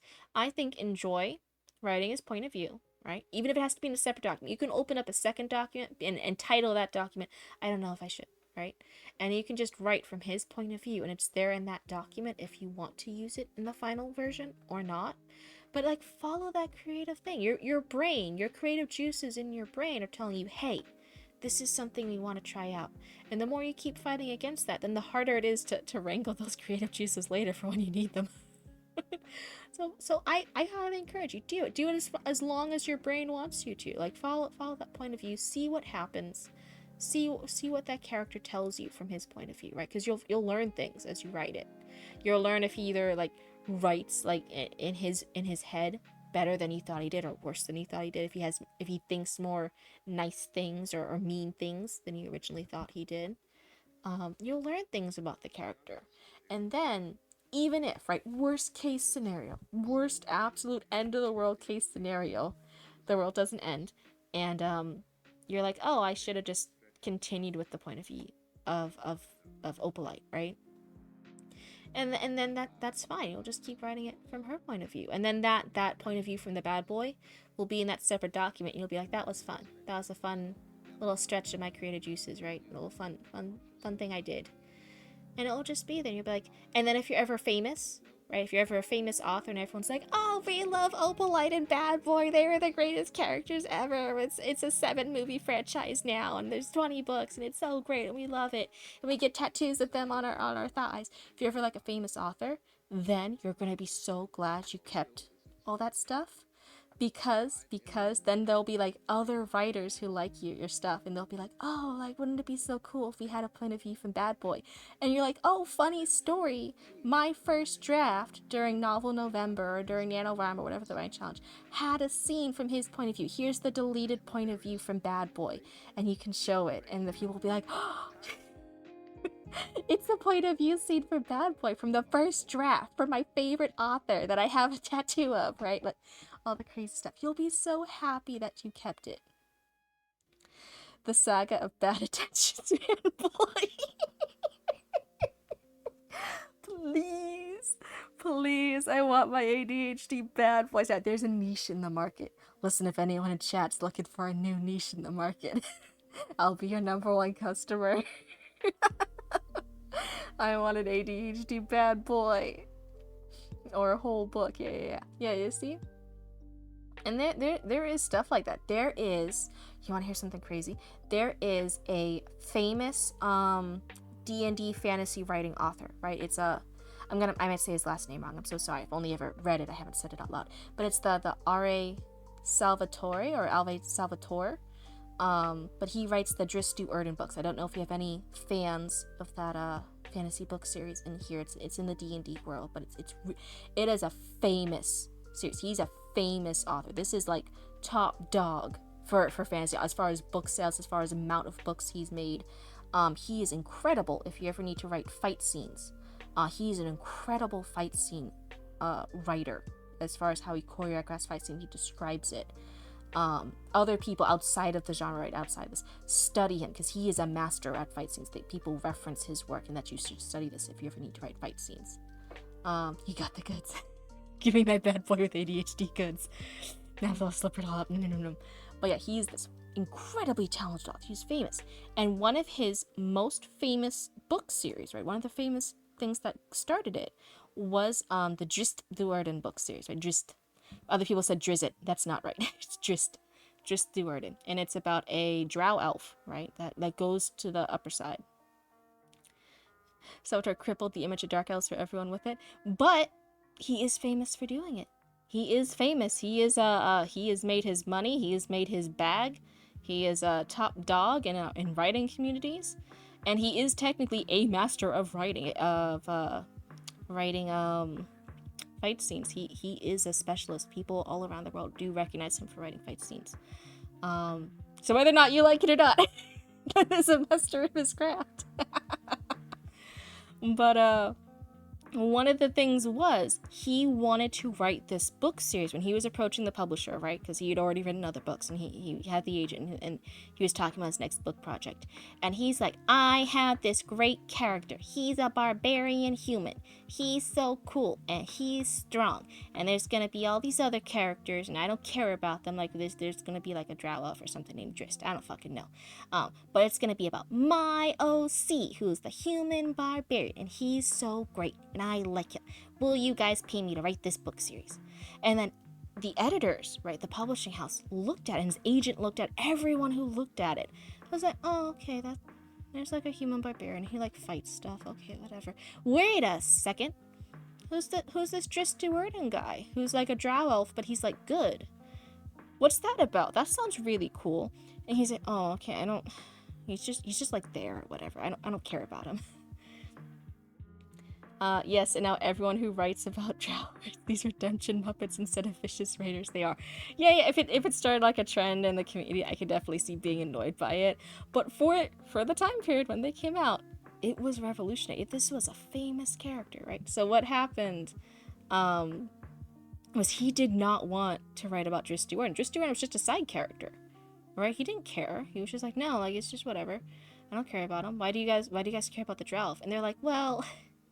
Okay, real talk. So he kept going from his agent to the publishing house to the editors, and he kept trying to push what he really wanted, right? What he thought was cool was the human barbarian. I don't even remember this dude's name. He still made it in the book, but the human barbarian's a side character. And he's like, please, like, no, it's my human barbarian. He fights real good. He punched real hard. Please. Does anyone like my human barbarian character? And everyone said, sorry, dude, no. But this drow elf sounds really interesting. You know, like, what What's with that? And he's like, okay, fine. Okay, fine. I'll throw you guys a bone because I still want to write my human bard. He'll just be a side character. But when I'm done with this book about the drow elf, right? Where my human barbarian's there as a side character, you will all realize how cool my human barbarian OC is. And then you'll let me, and all the readers will like my human barbarian, and they won't like this stupid drow elf. And you guys will let me write my human barbarian series about him, right? And then everyone in the publishing house is like, sure, go write about this from the drow elf's point of view now. Go do that. And thus he surrendered to market forces. He got a lot of money though. He's famous. He is famous. There's bookshelves dedicated to his books. So anyway, he did that, right? So he did this little exercise. He wrote the book from the Drow Elf's point of view, and he never really went into the backstory, right? The original Icewind Dale trilogy is just the story he wanted to write. That was the Human Barbarians, but it's from the Drow Elf's point of view, and he did all that, and then everyone loved it. Everyone was eating it up. People who weren't even into D&D were eating it up, right? That's how I started into the D&D books, right? Because I had parents who weren't even really into D&D, and we were reading all these books, and we had no idea it was like D&D. It says D&D on the top, but we didn't fucking care about that. We just saw Icewind Dale trilogy, and we were like, yeah! And we kept reading it, and everyone loved the second book. And then everyone loved the third book, because it's the Icewind Dale trilogy, right? It was 3 books from the Drow Elf's point of view of the adventure the human bard or barbarian is going through. So then he's like, oh shit. The next series that came out was the Drow Elf's prequel series. Yeah, and then D&D kind of made Forgotten Realms its canon. Yeah. Because it made money. People liked it. And, you know, you could think it's cringe now that people are doing all these travels with redemption arcs now. You can think that. But at the time, everyone was like, this is some good stuff. I'm just going to snort up some more of this content. This is some great stuff. He was a really compelling character, even if now it's been repeated a lot in the fandom and the community. Originally, he was a really compelling character. And that is just entirely because like they managed to convince him, like, hey, can you please do it from his point of view? This is a really interesting concept. This is a really interesting idea. Can you try writing it from his point of view instead? And he was like, fine, I'll do it, whatever. You guys will just realize how much cooler my human barbarian is when I'm done. And I think when the series was coming out, it was like a universal that the human barbarian's the least favorite character. Maybe I'm just biased though. I don't care about the human barbarian character. He was so bored. I was so tired every time he was on screen. I'm like, get him out of here. Not on screen, but you know, on the book. 9,067 words. Wow, keep going. Keep going. You're doing so good. You're trying to reach 10,000 words tonight, right? Woo! 6.7. just kidding. Oh no, okay. No, you got this. Keep going. Go.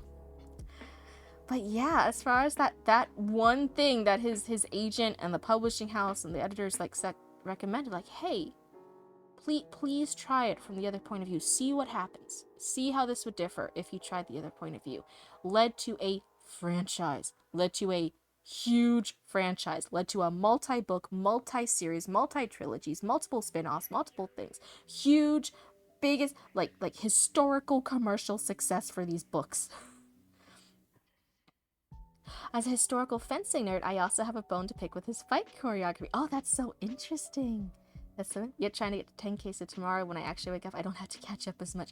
That's being really good to future you. Yeah, trying to catch up now. It's being really, really good.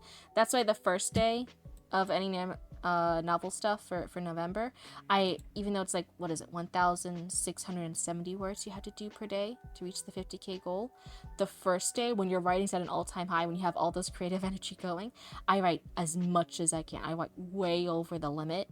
To be nice to future me. So when I have a day like this, when I'm like, oh no, I'm not as creative, I have the words in the word bank account that I'm like, I'll just do 1,000 today, right? And it's okay. It's being nice to future me. So yeah, keep being good to future you. Future you will appreciate it.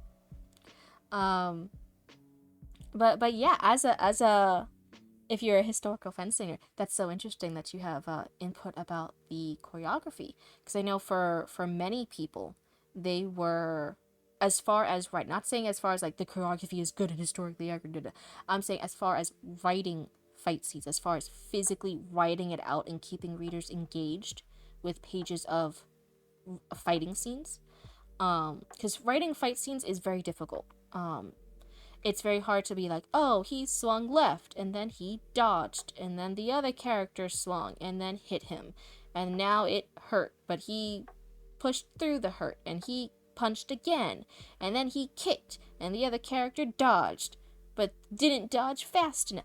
It's really, really difficult to write fighting and keep readers engaged. So sometimes if there is fighting scenes, they make it really, really short, like just a bar fight scene. We're like, oh no, you just smashed the bottle all of a sudden and he fell over. Some writers keep fight scenes very, very short. Because technically, as far as writing talent, it's hard to write fighting scenes. And I know for a while when the Christy Warner books came out and he was all those series were being huge and the fandom wasn't tired from Drow Redemption arcs. Yeah, see, I just don't write them. Yeah. A lot of writers don't. It's very challenging. And so as a technical craft of writing, I'm not saying the choreography was good. I'm saying that the craft of writing a fight scene, a lot of people studied him. A lot of people really recommended the books and talking to him in interviews of him, because he was not, it was a D&D themed thing, right? So there's a lot of fighting in D&D. You're fighting all these monsters, you're leveling up, and he wrote a lot of fight scenes, and you kept engaged through those fight scenes. Going blow by blow for too long is certain death when writing fights. Yeah. And again, he's writing these fight scenes, and he's writing these things that are happening and stealth things and the different ways characters, because they don't all have the same fighting style, right? They all have different fighting styles. He was very talented at giving them unique fighting styles. And also, the other big thing you'll have with fighting scenes is you'll just make one character like OP.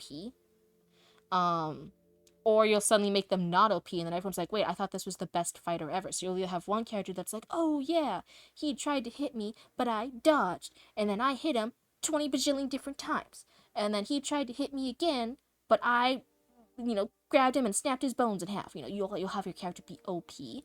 And then if you try to do anything different, like, oh, and then this other guy, walked into the bar, and then I whacked him 20 times with the plank and a broken bottle and my fist, because I'm just a talent master and I know jujitsu. Then the other character will suddenly be like, he dodged, and then you blinked and he was gone. And it's like, wait, I thought you were the best fighter though. How did you blink and he was gone? Did you miss him? What happened? So he was able to juggle not just different fighting styles that made sense for the characters, and keep readers engaged through these fight scenes, right? These long fight scenes and these multiple fight scenes in each book. What happened was they were also very competent fighters, very talented fighters, fighting back and forth against each other, getting blows and hits on each other, and then also dodging it and missing it, and them realizing how talented the other was. He was able to juggle that. He was able to handle that and make it believable for readers, right? There's, oh my god, it's been so long. I barely even remember some of the plot stuff. Wait, I only need 933 words to 10k if I did the zeros right. That's so exciting. Maybe he was blinded by the sun. Yeah, he was blinded by the sun in the bar while he was juggling the broken bottles, because he's also a master juggler. And he was, hit him with the plank of wood that he was juggling in his other hand. And then when his hand was free, he also hit him 20 times with his punches. Or maybe they went blind for something being thrown in his face. Yeah. But you see what I mean? So, if you do have beefs with the choreography, hey, total respect. I don't know too much about the choreography. But as far as the writing talent of holding a reader's attention, of making them understand different fighting styles and competent fighters fighting against other competent fighters and what was happening, he was studied for years. Other writers, when you looked up, how do I write fight scenes, people are like, oh, you should look at his books. Just go read his books. Go look at interviews with him. And then he pulled a fate move and killed someone 7 times. It's one swing. Yeah, right? And then everyone at the bar cheered. And then the barkeeper was secretly a ninja who was with that other bad guy. And then the barkeeper, pulled his magic move, but he only had one magic move, and the magic move was bullet. But I'm so fast with my Matrix Black's belt that I dodge the bullets. You'll have like stupid shit like that. So it's a really big struggle to write a fight scene and to keep readers engaged with it and to make it believable. And that was a writer who could showcase that talent and showcase not just as a one-off, because sometimes you like at least maybe it's just me, sometimes you can pull off something really really good one time and you're like, wow, I'm still the best at this, and then you go to like repeat it, like maybe it's someone's point of view, or maybe it's a writing style, or maybe it's a poem, and then you go to do it again and you're like, oh, I've never read a poem before in my life, I've never written from this point of view before ever. And then you suck at it, right? You just did like it good one time, and then your brain's like, nope, that was your chance. We gave you the power to do it that one time. You will never get it again. But no, he was showing it with multiple characters, multiple times per book, every book, again and again in different series, right? He was showing that. It was like a big flex. Certain animators do stuff like that too, where if an animator's really good at one thing that other animators in the industry aren't, they will actually put that thing, if they can consistently do it, they'll put it again and again and again and again in their animated works just to prove and flex on other animators that they can do it. There was I'm forgetting his name. There was a famous Disney animator. I've seen like shorts mentioning him. And one of his big things back when everything was like hand drawn animated, right? When they had to like draw everything, he could do the characters with the head wobble, so they would wobble their head and they were talking, right? So it was the keeping track of the motion of the moving mouth, of the very exaggerated mouth facial features while talking, and wobble their head as they're walking around, which is a very complex thing, especially when everything was like hand drawn. And he was known for this. He was incredibly talented at this, and a lot of other animators could do it or struggle, or they could do it simpler, but he made it super smooth. It was very smooth animation, juggling all those different moving aspects from one character. And so he became in the industry known for that, right? He was known for doing that. So every film that he worked on for Disney, there was a character that did that famous comp where they were walking around, they had the head wobble, and they had these exaggerated mouth movements. So it was keeping track of the mouth and the head and the body proportions too, all doing it. And he was famous for it. Why? Because he could do it consistently. It was not just a one-off. It was the flex to other animators in the industry. Like, hey, I can do this. Step up to my level. When you get really good at a thing, you tend to do that thing a lot. I think it's to fight imposter syndrome. Just being like, no, see, I'm not an imposter. See, I can do this trick on command. I'm good at it. I'm good at this one thing. I definitely feel that way sometimes. Like when I was because my other thing is I do sewing. I do a lot of seamstressing. My degree's in costuming, and me and Roots, we run a patch business, which is embroidery, and we also have clothing in it. That's the Cryptid Roots brand. So when I was still in college and I was learning about corsetry and making corsets, right, I felt so proud when I did my first corset, which looking back on it, like compared to now, it wasn't that good, right? It had like plastic boning in just a few places, but it was like my first time doing like the grommets and the boning and the lacing and the measurements and everything with it, and having so many panels and so many layers, right? It was a huge accomplishment for past me at that point in my sewing career. And then to prove, oh, I go sleep, have fun. Thank you, Roots. Thank you, Nippon. Have a good night. Thank you for watching over the stream and being my mod. Everybody, we can party. Roots isn't here to hold us back. We can go crazy. But yeah, one of the things was I felt so proud that I could do my monkey trick, right? That I made the corset, and that it fit me, and that it was like good, like it did all the measurements correctly, and it did like cinching effect. I look, not gonna lie, guys, Cryptid looked really good right then when I first put on that corset. I was like, ooh, my waistline looked good. And I felt so proud, and it was one of the most like complex things done in my class. And then I felt like huge imposter syndrome, right? So then I felt the need, thank you for finding that out. I felt the need to do it again, right? And so then I had this like kick for like a year or two where all I did was corsetry, where I just kept making new corsets. I made underbust corsets, I made overbust corsets, I made new styles of corsets, I tried different patterns, tried metal into the corsets rather than just the plastic boning, right? I tried now I've done historical, right? I've done 18th century entirely hand sewn fully bone corsetry. That's where I'm at now. Why? Because that was like the thing that people said I was good at. So then I had to keep doing it to like prove that I was actually good at it. I could do it on command. I could do it whenever. I could do it in all these different ways because I knew my shit.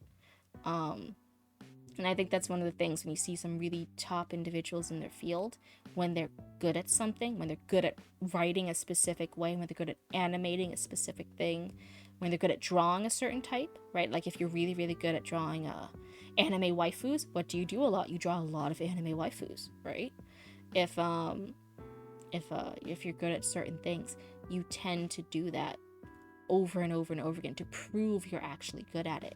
And as long as you can do it again and again on command, then you don't have imposter syndrome, right? Because you're not an imposter. You can do it on command. Then you're just good at it.